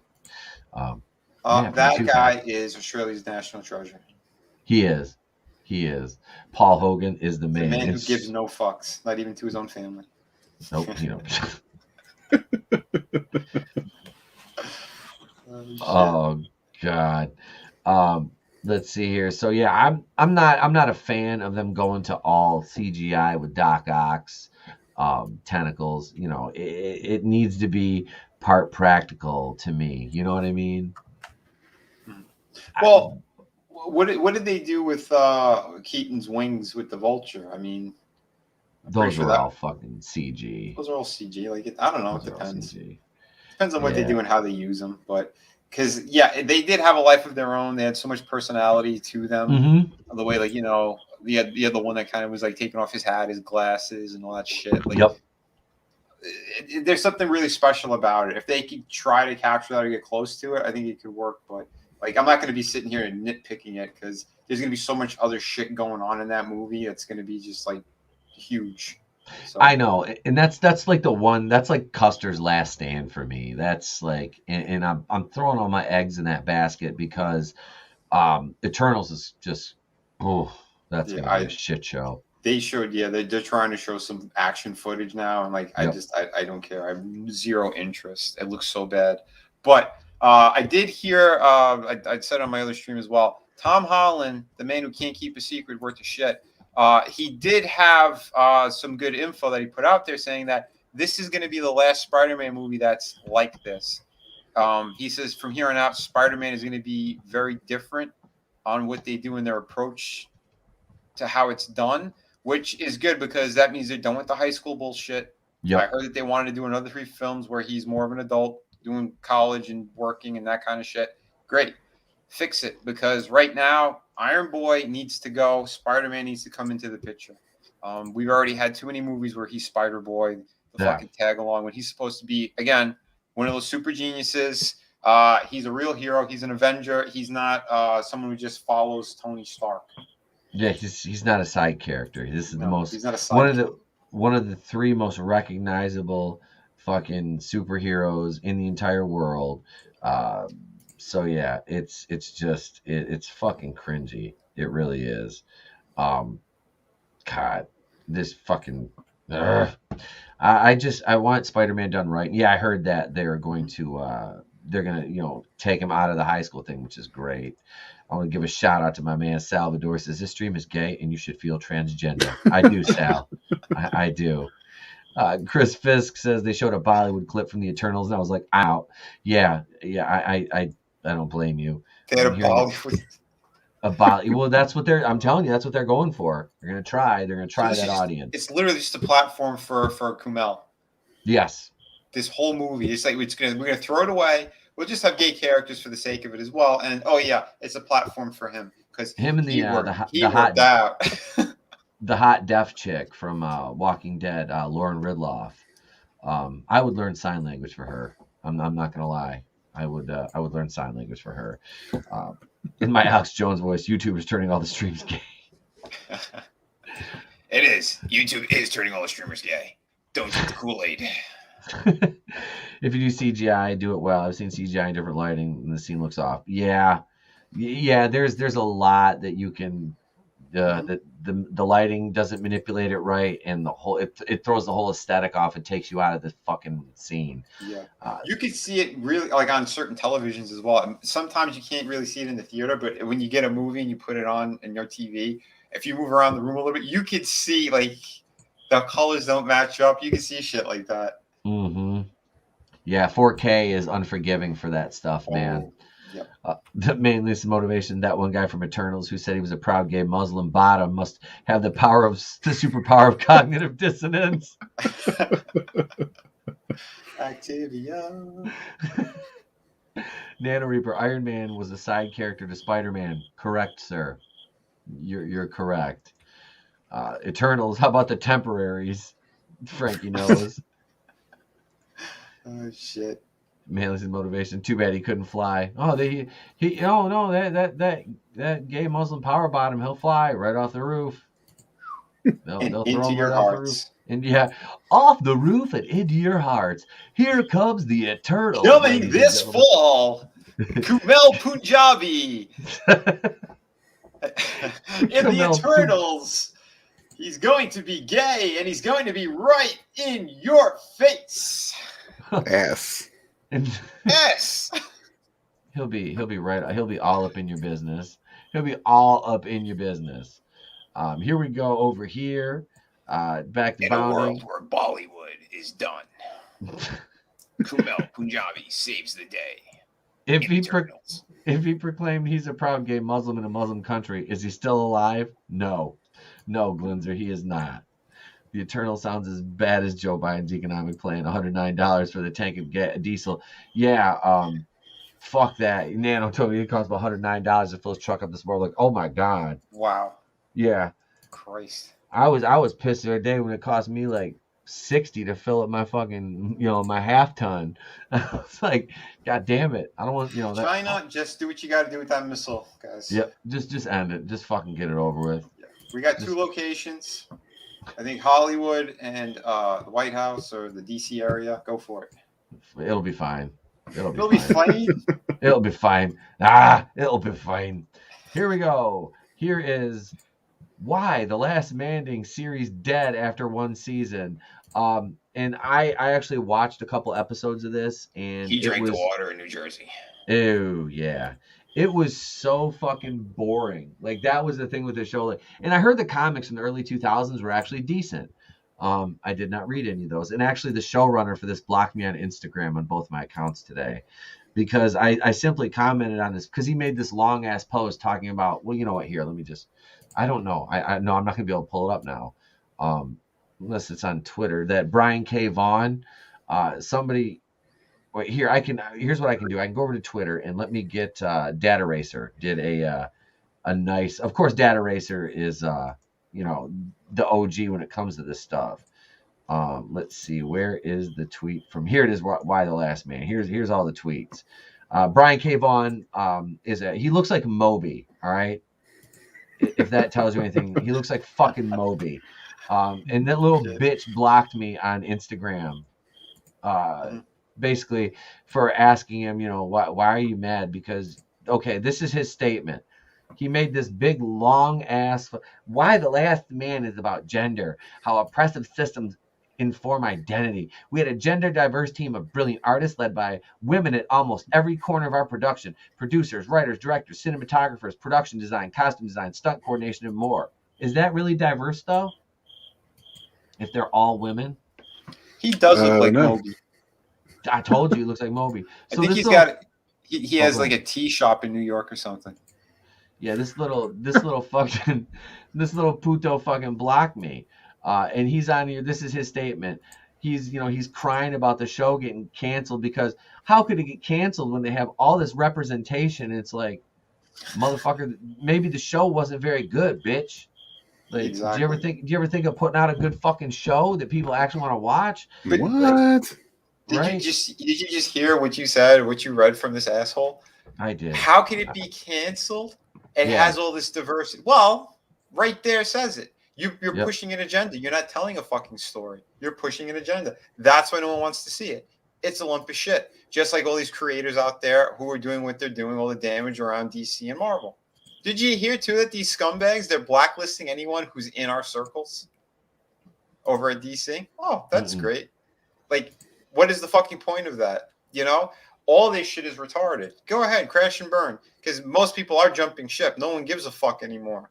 You have your top creators on your top books. But if you keep pushing this kind of agenda shit, well, no one's going to be buying those either. And guess what? The big names are going to run and they're going to do their own thing. And especially seeing what like Ron Garney is doing with Berserk and Keanu Reeves. Yeah, why the hell not? Right. These fucking dude, these people are fucking insane. This is Amber Tamblyn. Y'all know who Amber Tamblyn is. She's been acting for a while. She is part of this shit show. She played like the one. I think she was one of like the conservative women on the show. But she support trans television, support queer television, support black television, support women's stories in television. The ones that are hard to tell and even harder to sell. Not if they're good stories. Any good story will sell if it's a good story. Yep. Because people are hungry for that stuff. Of course. But again, these people, they can't help themselves. They're a bunch of fucking monsters. This is her about the show. Hold on to your husbands. We're about to bring you into a world unlike anything you've ever seen before. A world without cisgender men. You mean just men. Welcome to a wild and dangerous new world run, ruined, rebuilt, and rebirthed by women. You know why this will never work. And I don't know why, the comic even lasted as long as it did. There's no simping power right now. It's one man. That's right. And he's the dude. It's like the dude that survived looks like a bitch. Like he's androgynous as fuck. And then so I was gonna say on top of it, if he's not rich, he just looks like an androgynous little weenie there. Who's gonna support them on their OnlyFans accounts and all that? Right. Look at this. Is the last man on Earth, right here. I think he changed his gender. Oh, he looks like a Caitlyn. Mm-hmm. I mean, seriously, dude. Like, this is Chris Fisk says. So, a world full of grass huts. Frankie knows what the fuck is cisgender. That's left to speak for a man who doesn't like it in his tailpipe or a dick in his mouth. In this day and age, I believe. Like seriously, dude. Like they like okay, Superman is super like bisexual is like, what did they say? Bi now, gay later. Is that what they say about when guys say they're bisexual? That's what they're gonna do with Superman. This whole bisexual Superman is just a gateway to being fucking gay. And that's what the comics are gonna do with him. I'm not saying in reality. I'm saying that's kind of a thing in reality too. But anyway, why The Last Man? I made it through 3 episodes of this. because they were all streaming on FX. And I said to I was talking about it in the air. I was like, I'll watch the pilot, and I did, and it was shit. And then I watched 2 more episodes, and I'm like, okay, I fucking can't do this. This show is just trash. Oh God, Nano Reaper said the show died when all the women's cycles synced up. Oh shit! Was it just like a sea of red that hit the streets? It was like the red tide. It was like Red October. Cisgender is the word the wackos use to make themselves feel better for being weird by making turns for normal, right? The Confederacy of Independent Systems is the third gender. The cis, I love it. Oh, look, now there are 3 of them. No, this show is bad. I mean, I don't expect anybody else has ever seen this, but yeah, this show is fucking terrible. No, I've not seen it. Yeah. Nor do I intend to. Yeah, you're not missing anything. Cisgendered men created Marvel, DC, Star Wars, Star Trek, Lord of the Rings. They mad. That's about it. Well, they're just mad because these people aren't creative. They don't have any creativity. All they do is repackage everybody else's stuff and fucking try to make it pass it off. I know what they could do. When Marvel and DC fold up, they could have just a new comic book company called Agenda Driven Comics. That's what they could do. And they could push all the shit that they want. And then you could tell us how, that kind of market is perfect. How they're all going to flock over. You're going to get all the movie deals. Yeah, go for it. Have fun. Give us back the characters, you douchebags. Oh, dude, it's these people are just they're all fucking idiots. They're just these people are fucking idiots. What the fuck? The man who's on season 3 of Batwoman couldn't get past episode 3. Look, man. I don't know what the fuck is wrong with another monster. I don't know. It is ma'am. With Nano Reaper says, why cause each have an ass losing more? I'm growing my hair back. You can't really tell on camera right now because of lighting, but I'm letting it grow out. It's just not it's not growing so much up here. I got that fucking hole in my head. You see how I want you to just grow it all out and get a ponytail. Get a long ponytail down your back. It's gonna be great. Then you put on that Asian hat. Oh, I want you to want me. I want you to. Oh, sorry. All right. What happened? Things are very cisgender. It went really gay. It was like really gay. It was fucking Jonathan Kent gay up in here.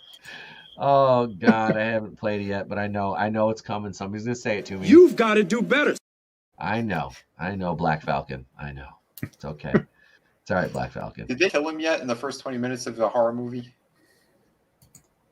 Maybe that'll happen in the Multiverse of Madness. It's directed by Sam Raimi. We're gonna kill the black guy first. Somebody was complaining like I said, they were complaining about them killing the gays off in Halloween Kills. The gays is right here. Yeah, I'd be complaining about that too. They killed the gays agenda. I was like, you can't do that. You can't do that. No one can kill the gays agenda. Many have tried, many have failed. Get a Jufro ponytail. See, that's the problem is I'm gonna look like Hulk Hogan when my hair grows out long again. Yeah, brother. I will. I'll. You know what? I'll just do this because it's easier to show than to tell. Let me go over to my Instagram account here, and we'll scroll back a little ways. We'll scroll back a little ways through time here. Do you get Drew Fro when it grows out? Because I have that. Drew Fro. Like it puffs out. It puffs out on the sides, not so much the top anymore, but that's because of nature. It looks very funny. My wife, I told her I was growing my hair out, and she's like, "You motherfucker." She's like, "Hang on here." So here we go. I'll show you a. This is terrifying. This is a before and after of there it is right here. Here we go. I take the missus doesn't like your. Oh boy. No. No, she's not like the fucking hair. So that's yeah. Yep, that's Halloween is coming up. How much could you grow back? That's asking a lot in 2 weeks, man. That's asking a lot. Like all of this ain't working. Well, I know a doctor. who has a lot of different chemicals, let's say, we can put on your head. You're going to be very magnetic. The ladies are going to be drawn to you. Get your boosters. Fuck that guy. Were you Amish? I was just trying to pick up that sweet, sweet Amish poon. Trying to go over there and get a poon job. Oh, shit. Trying You to go go over there and they're like, oh, this is our hero. I was like, I don't even know what I'm doing here. You people smell like barn. So, yeah, why the last man? Yeah, this was funny. It was like the funniest scene in the whole show was like when all the guys just fucking died, and you're seeing like planes fall out of the sky and shit, and like the whole world just like literally goes to shit in like a week. Like after all the men die, it was fucking hilarious. So what is that also saying? Is it so the world is really it's held together by men, is what they're saying in the show? Yeah. Sounds like it's not very friendly towards their communities. Right? They were so confused by this show. I think they didn't know what to do. They didn't know what to do. But they had like they're also like, we're dealing with the issues of like transgender women because the trans men didn't die because they're not fucking men. they're not men. Those are transformers. Those are women in disguise. See? You know. And again, as we know some doctors here, and it's true. Sorry, still a male, so that they would have dropped as well. I don't care what your hormone levels are. Yes, Chris Fisk. I do remember the hot Amish chick in Sex Drive. Rumspringer. I remember that. I used to work when I was working in loss prevention when I first started for the private security firm I worked at. Mm-hmm. They put me in like retail loss prevention, so I was working in different grocery stores, and I worked at a couple of them where there was a ton of Amish people, and God love them, they're pretty cool peeps, but man, did you freak them out with like tricks you do on your cell phone? They smell. They smell. They smell. Are you talking about the Amish? Yes, the Amish. You're correct. And I hate wanted to say it, but you're correct. They do, and I wanted to ask them because they have the little Amish. You know, they dress how the same. would I know? No, what? No, I didn't say how would you know. Okay. No. I'll tell you how. I'm sorry, Tucker. I literally said no deodorant. Yep. Dude. I want to ask them. I want to ask like Papa Amish. Hey, so do you call your kids like the little Amish? They're not full-grown Amish yet. Do you call them omelets? Like, are they little omelets? You know, I'm just like I'm inquiring minds want to know like, and why don't you bathe? Like, you know, what is that? Is that a sin? Is bathing a sin? Because smelling like that is a sin. I'm gonna tell you. Yes. Yeah, it's pretty bad. The funniest thing I ever saw though, and I have the video on Facebook. It's got to be coming up in my memory soon, which I can't share because I'm in Facebook jail, but I'll screen record it and I'll share it on Twitter. Is I was driving to an auction. I had this beat up ass car I'm driving, like this old Volkswagen, and I'm taking it to the auction. It's like this country ass auction I used to go to just south of where I used to work and at the one Chrysler store. And like I said, it's a huge Amish area. So I'm passing by all these Amish farms. And I pull out my cell phone because I see this Amish dude on a trailer pulling like a shed down the road. So like I move over because he's, going over the line. So I move over and I park and I wait for him to go by. And this motherfucker goes by and he sees me and he looks down and he just goes like this. I'm like, that was the coolest thing I've ever seen. I like young ass Amish. He's like, he's chucking the deuce. I'm like, all right, That's hilarious. It was fucking funny. Like he saw me because you're not supposed to record them. Like they don't like that. He was just like, I was like, that dude has been on Rumspringer. I know it. And Rumspringer's a real thing. That's not made up. That's real. Because I met a dude who was on Rumspringer and he left. He left Amish. He never went back. He never went back. But yeah, it was funny though. Yeah. Was it Jeff? Was it Jeff? Jebediah? No. I was gonna say out of the Kingpin. Kingpin. He would slip away to go bowl. Sneaks away. Oh God, Brother Munson. So I milked the cow. We don't have a cow. We have a bull. Fucking Carnage was milking a bull. Holy shit!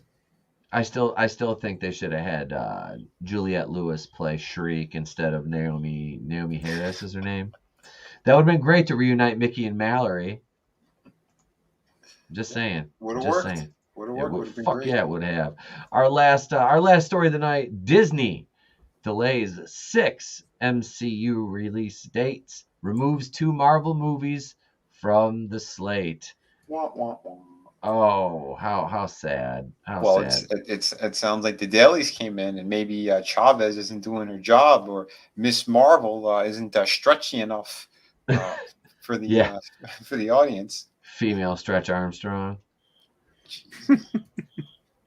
Oh God. So let's see here. Let's see if they. Cardboard with a new dyke haircut. Oh, it's terrible, isn't it? Isn't that just horrible? Everything about that's horrible. It's horrible. Oh, that's terrible. That is just fucking terrible. Let's see. So the MCU's 2022-2023 calendar's got a major shakeup. Disney has delayed 6 upcoming Marvel movies, starting with Doctor Strange and the Multiverse of Madness. Once planned for March 2022, now moved to May 2022. Thor: Love and Thunder, July 8th, 2022. The spot of Black Panther: Wakanda Forever. That sequel is November 11th. The Marvels vacated 2022 entirely, will release on February 17th, 2023. And Ant-Man and the Wasp: Quantumania also delayed. It's planned for July 28th, 2023. The Marvels is going to be a dumpster fire. They're trying to position that to protect it. Because that movie, if that fails, that will retroactively go back and make them look even worse for all the shit during Captain Marvel's rollout.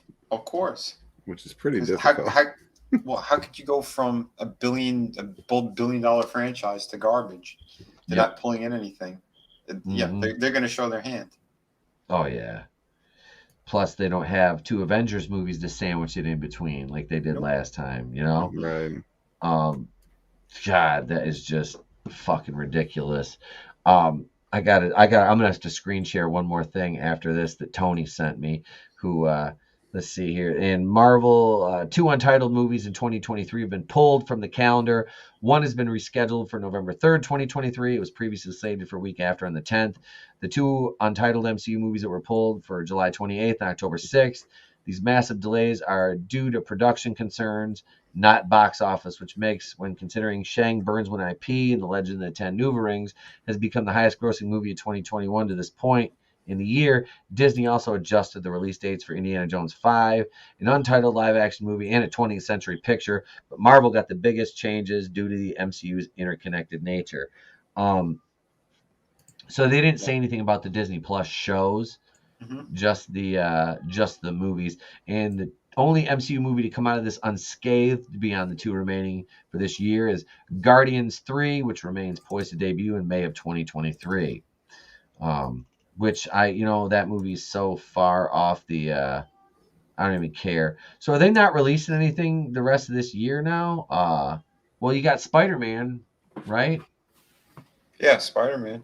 And are they just going to basically say fuck Morbius and not release that? Is that going to be the new what was that movie? New Mutants? Is that going to be the new Mutants movie? Possibly. Well, who beat that?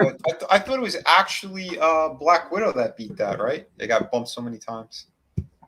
I thought so. I thought Black Widow got bumped more than New Mutants. New Mutants was like 3 times, I think, but it was over the course of like years. Well, did it ever come out?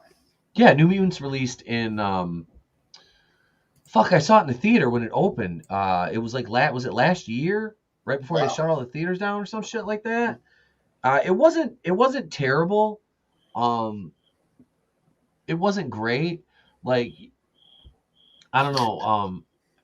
The crickets are basically describing it. Yeah, that's what it sounds like. That's it was kind of there. It would have been better if they could have went through with a sequel for it. It came out in 2020. Thanks, Nano Reaper. If they could have done a sequel, like it was intended to set up, a new franchise. And I think in that respect, if they had been able to go forward with it, it would have worked. But obviously with the buyout and everything, it got shot in the ass. So. Yep. It wasn't kosher. It was not kosher. A rabbi walked by and spit on it. Oh, let's see. I got my last thing I want to share tonight before we wrap her up here. Tony sent me, and I'm going to share this image with you now. This is at the premiere. It's a red carpet picture from Tony. Open-toed Brie Larson. You ready for this? Jamie Lee Curtis says her latest Halloween movie is about January 6th mob violence. What? You saw it 4 times. Is that what it was about? No, there was nobody just moving barricades and letting people in, saying, "Come on in, guys, come on in." So I guess she must be referring to the hospital, but those two events are quite different. Yeah, I was gonna say that I knew what she was referring, but yeah, that hospital. Now that was an allegory for like the mob rules that our society is kind of fallen victim to. Because we put so much stock in Twitter, and 3-4% of Americans actually use Twitter, that are basically all far leftists, which we know that. I mean, that's not splitting the the wheel or reinventing the atom or whatever, what have you here. Splitting the atom, reinventing the wheel. Black Adam. Yeah, they'll do that in Black Adam, exactly. But I can't wait till sequel White Adam comes out. That'll be racist. It's black and it's Adam. But no, this whole diversity. This is a reach of monumental proportions for Jamie Lee Curtis to even insinuate that this had any correlation to that. It's such a line to try to draw people into the movie to just see if it really does or not. Mm-hmm. Yeah, it's much like Andy Serkis did with that Venom poll that he came out or whatever the fuck nonsense that was. It's just that's all it is. It's bullshit. Oh, it was. Mm-hmm. I never got that at all from that Venom scene. It was just a mocking scene is all it was. Mm-hmm. It was just like a throwaway joke. Yep. And I want to share this because Tony sent me this, and I love the picture down at the bottom.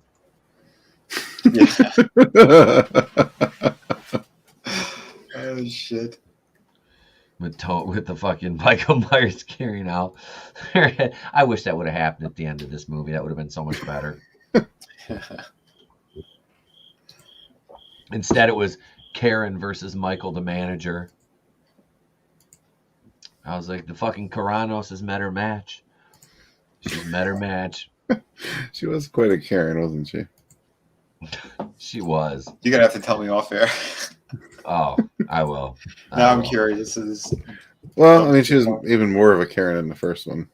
Oh, dude, you talk about, like, I was happy for her husband when he got murdered in the first one.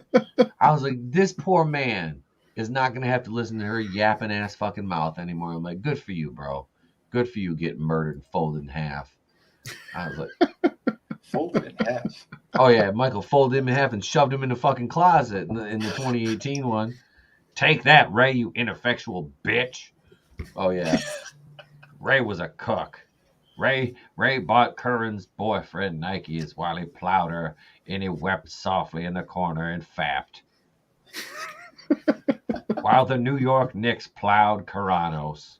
Actually, no, they live in Haddonfield, Illinois. It was the Chicago Bulls and then Northwestern University lacrosse team. Not the Duke lacrosse team. Is it? It's not too soon to make a Duke lacrosse team joke, is it? I don't know. Is it ever too soon? Come on, guys. Nah. It'll be fine. It. That's it, ladies and gents. That's our show for this evening. Thank you all for hanging out. Let me toss it over to Vinny. He's up top here. Vinny, what do you got going on the channel, man? Dude, I got Shot of the Kraken going on, guys.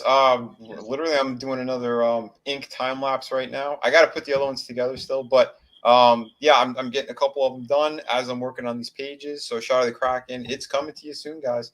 I am working very hard on that. We have the YouTube channel. It's doing great. We're almost there. We're very, very close. I think it's like up to like 935 subscribers from what I checked earlier. Yeah, and watch hours, I'm like less than 20 hours away. So, but it would help if you guys keep watching anyway, because you know that YouTube likes to take them over. They like to rob us of watch hours towards the end of the month. They seem to do that.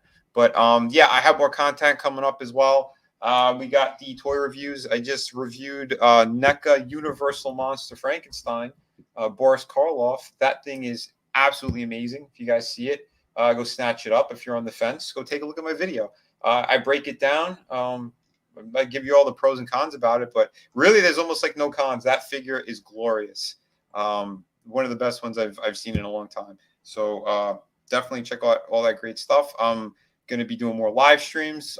Fridays and Sundays is typically when I do them. We kind of jump all over the place. You know, I'm trying to find other stories that are a little more crazy, a little bit more out there, so we could have some fun with it. Remember, guys, just try to keep things calm and cool. We got this. We got this. We know that the country is being crushed into the ground right now, but don't worry, a missile's coming soon. Love you all. Tip your waiters on the way out. Thank you, brother. Thank you. And next, over to the assistant regional manager, the Red Gaze. Yeah, what up? What up? Yeah, we got stuff going on, you know. Red Gaze on YouTube, at the Red Gaze on Twitter, sunsworn.com. Check it out. Check it out. Fulfilling this week. Going to be starting any day now, actually. I did have a bit of I had a couple snafus, but we're going to start fulfillment. I will say this: if you got the Sirens of Sunsworn tier or Total Onslaught, it might take a little bit longer because I had a printing problem with the cards that I just resolved today. So hopefully those will be here shortly again. But yeah, regular tiers are going to be fulfilling. I'll probably start tomorrow, actually. But yeah, I just really want to start shipping this stuff out, and yeah, check the stuff out. I don't know. I'm retarded tonight, so don't mind me. Yeah, just continue to support independent creators, all these great YouTube channels. Even Tony, even though he'd rather be with Brie Larson than us. Right. Make sure you give him a subscription. Vinny's almost there, man. Take Vinny over that 1,000 mark. Do it ASAP. Spread the word. And yeah, thank you all for your love and kind support. You guys are awesome. And I want to make love to your face. Did you just pull a Mike Zero on us? You just shut the hell up. I think you did. The man is very tired. I am. Or were you talking about Mike Zero? One from column A, one from column B. Mike Zero he's a busy man. He's a busy man. But thank you for your kind support. Thank you all. I thank you all very much for your kind support, ladies and gentlemen. I'm ETEP Zero. No, really, thank you guys all. I appreciate you. Yeah, we gave Tony the night off. Tony's been working hard, and looking at Brie Larson's feet all night was not easy for him. His good thing, his insurance through the show covers therapy, so we've got him with top men right now. Top men, not man ladies, men. Supermen that aren't gay. The frogs are gay in New Jersey. So, you know. But no. On that last bit. Hang on a second. Hang on. Where's Vinnie Mac? Yeah. Give us the Austin one. Hang on. I'll do it. Where's Vinnie? There he is. There's Vinnie Mac. Think about Stone Cold Steve Austin leaving when I wanted to turn heel. Hunter was going to be a babyface. It was going to be great, but no. It was me, Austin. It was me all along, you son. Oh, hell. It's me, Austin! Oh, son of a bitch! Oh, son of a bitch. Jim Ross works as Skeletor. It just works. It does. It just works well.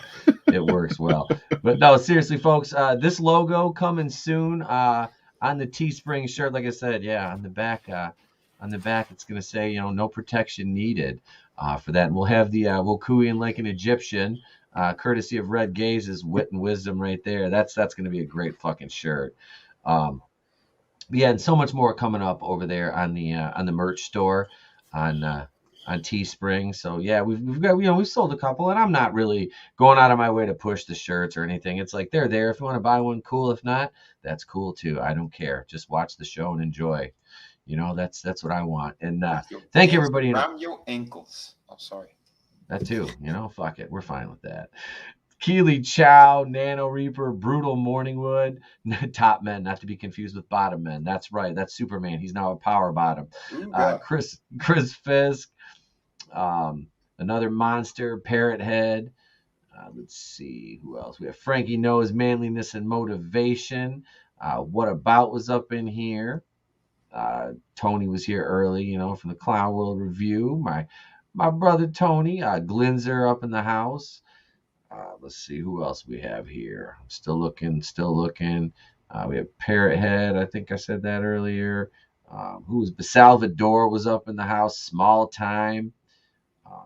Yeah, we had a great show. That Clone Geek, of course. Yeah. See, I'm not the only one who's tired. Look at this man struggling to read. I feel bad for you right now. I'm stoned. I'm fucking dude. So I got up at like 5 o'clock this morning because I had to take my cat to get declawed, and I had to drive like a half hour to the vets. I get down there like 20 minutes early. I'm sitting there, come home, take the kid to school, came home, watched Halloween Kills before I had to go to work today, wrote a review of that, went to work, came home, prepped dinner, prepped the show, finished writing the script, put that away, got the kid to bed, and here I am. And you know what? You're still reading better than both Walton and Sporking News podcasts. Well, that's just because I guess I'm more talented. I don't know, and damn prettier. I know that, and way taller too. All of the above. All of the above. I love them. I love you guys both though. But I think if y'all stood on each other's shoulders, you might be me. I don't know. You might get up to your ankle. I can just see him. Come on, put up your dukes. I'm like, what are you 30 style boxing me and shit? Put him up. Put him up. I didn't know Nano Reaper. That's going on Wednesday night. Nano Reaper sent me a holy shit news article for Wednesday night. I think it was. Wait, was that Wednesday? Let me check, because we talked about that earlier, and I want to make sure that if it's because if that's one, we'll do that on the way out. Hang on, let's see. Yep, you sent me a what the fuck news. Okay, so that'll be on Wednesday. This will be our second viewer submitted holy shit news topic, because Commander Cody sent us one last week. So if you guys have an article that you think belongs on holy shit news, DM it to me on Twitter. I will absolutely include it and give you credit for it. So thank you, everyone. I appreciate you all for showing up tonight. Be sure to smack that like button. If you're not subscribed, make sure you subscribe. Not only me, but your other favorite YouTubers as well, because YouTube likes to fuck with us and take away subscribers, especially when we get close to milestone subscriptions. They like to say, oh, you're here, guess what, we're going to move the fucking ladder and move the goalpost again on you. But that's all right, because everybody that we roll with here is fucking talented, great creators, and we can usually overcome the bullshit and be better off for it. So a big shout out to the Rogue Entertainment family, man. The Phantom Collective, and you guys fucking rock, man. Thank you, Red and Vinny, tonight for a great show in this chat. Thank you, brother. Hells yeah. Always a great time. Tip my cap to you all. Beautiful chat. You sexy beast, all of you. They are. And one thing we haven't given you tonight, here it is right here, ladies and gentlemen, because I know you missed it. I know. So it's an oldie but a goodie. I know. There you go. I had to give you one. Had to give you just a little bit of grace. And I know what you're thinking right now. Like, oh, is this Culture Casino signing off? 2 hours later. I know, ladies and gents. I know. So let me run you through. Let me go back over here and do this. All right. I got to finish the outro. So I will be tomorrow. I'm going to be working on the Halloween review. I got to go teach gym tomorrow morning. So I will be teaching. What are you going to teach him? We're going to go outside and play football tomorrow. You're going to play football with Jim tomorrow. Nice. Skins and shirts? Oh, yeah. No, just skins. All skins. Are you going to oil up Jim? I am going to put some lemony oil on him, and then we're going to Greco-Roman wrestle. It's going to be fucking fun. It's going to be hot. Be on my OnlyFans, Big Meech's Pushy Shots. But, yeah, we'll check that out. Who the fuck is Jim? Jim, his last name's Nazium. But so yeah, I'll be working on the Halloween review later in the day before I'm on Drew's stream, Supreme Heretic, 6:40 Eastern. This is the debut of Rogue Resistance this week, rebranded as Rogue Resistance. So I'll be over there with my fellow rogues. And then at 8 p.m., you can catch me at the Clown World Review, reviewing the Monday Night Wars. And hopefully I won't watch the wrong shows this week like I did last week. Boy, that was embarrassing. I'm like getting ready to make all these great points. I took all these notes, and I watched the wrong fucking shows. Amateurs. I'm just going off of memories. I fucking... So that's tomorrow night, and then Wednesday, I will hopefully have the Cleveland review of Halloween Kills ready to go out. You'll have Going Rogue Wednesday night. I'm talking to a few different guests right now, possibilities for guests. A few of them have the initials W, C, and B, and S. So I'm trying to get a couple of the fellas on Wednesday. And Thursday morning, we are going to do the morning show because I won't be able to do it Friday. And you'll have your Batwoman review on Thursday. Yes, I will bleed for you, and I will suffer for you through Batwoman as well. And Phantasm, which I enjoyed. I watched that yesterday afternoon. And I haven't seen that in a couple of years, and I bought the 5-film collection, so I'll be reviewing that. And I have now 13 days to review the next 5 Phantasm movies, finish Halloween Kills, and do 2 episodes of Batwoman, plus all the live streams. I fucking love you guys. You're fantastic. You're a phenomenal audience, and I do this for you. So thank you all for being here this evening. I'm Itepo Queen of the Place to Be Reviews. I've been here with all of you. And remember, if I don't see you, have a great day, a pleasant tomorrow. Oh, shit, here he is, ladies and gents. Hey, come on in. Buddy. Come on in here. You're not awake. I know, it's okay. Say hi to Vinnie and Red. Hi. Hey, What's Trey. up, buddy? He has green pajamas on, so it looks like he's transparent. With little That's Santa awesome. Clauses. With little Santa Clauses just chilling. Say the line. Sorry, cha-cha-cha. Cha-cha-cha. All right, buddy. Say goodnight to Bye. Vinny. Yep, say it. He's growling. He sounds like a little Venom. Give him the tray. Give him the impression tray. It's me, Vinny. That's right. Bye. Later, Trey. See ya, Trey. See ya. All right, baby. I'll see you in a few minutes. Did you leave the fat cat in here? Yeah. Okay. Well, yeah. So I was. Let me close this door. You should rename the cat Brie Larson. You know what? I wouldn't do that. I've had this dude for 8 years now. This is Big Meech. He's 20. He's like 23 pounds. Holy crap. Yeah, he's a big dude. He's not happy right now. He's like, you son of a bitch, put me down. But yeah, so anyway, before I get sidetracked for another fucking half hour and cats and kids and whatnot, I'm Itepo Queen of the Place to Be Reviews. I've been here with all of yous. Yes, I'll feed you in a minute, fat boy, even yous. If I don't see you, have a great day, a pleasant tomorrow. I'll catch you on the next one. And remember, it's always better to burn out and fade away. Star-Lord, you toxic white male son of a bitch, who is now taking a job from an Italian voice actor, and you've claimed the role of Mario for your cisgendered, heteronormative white male self. Take him home. Boom!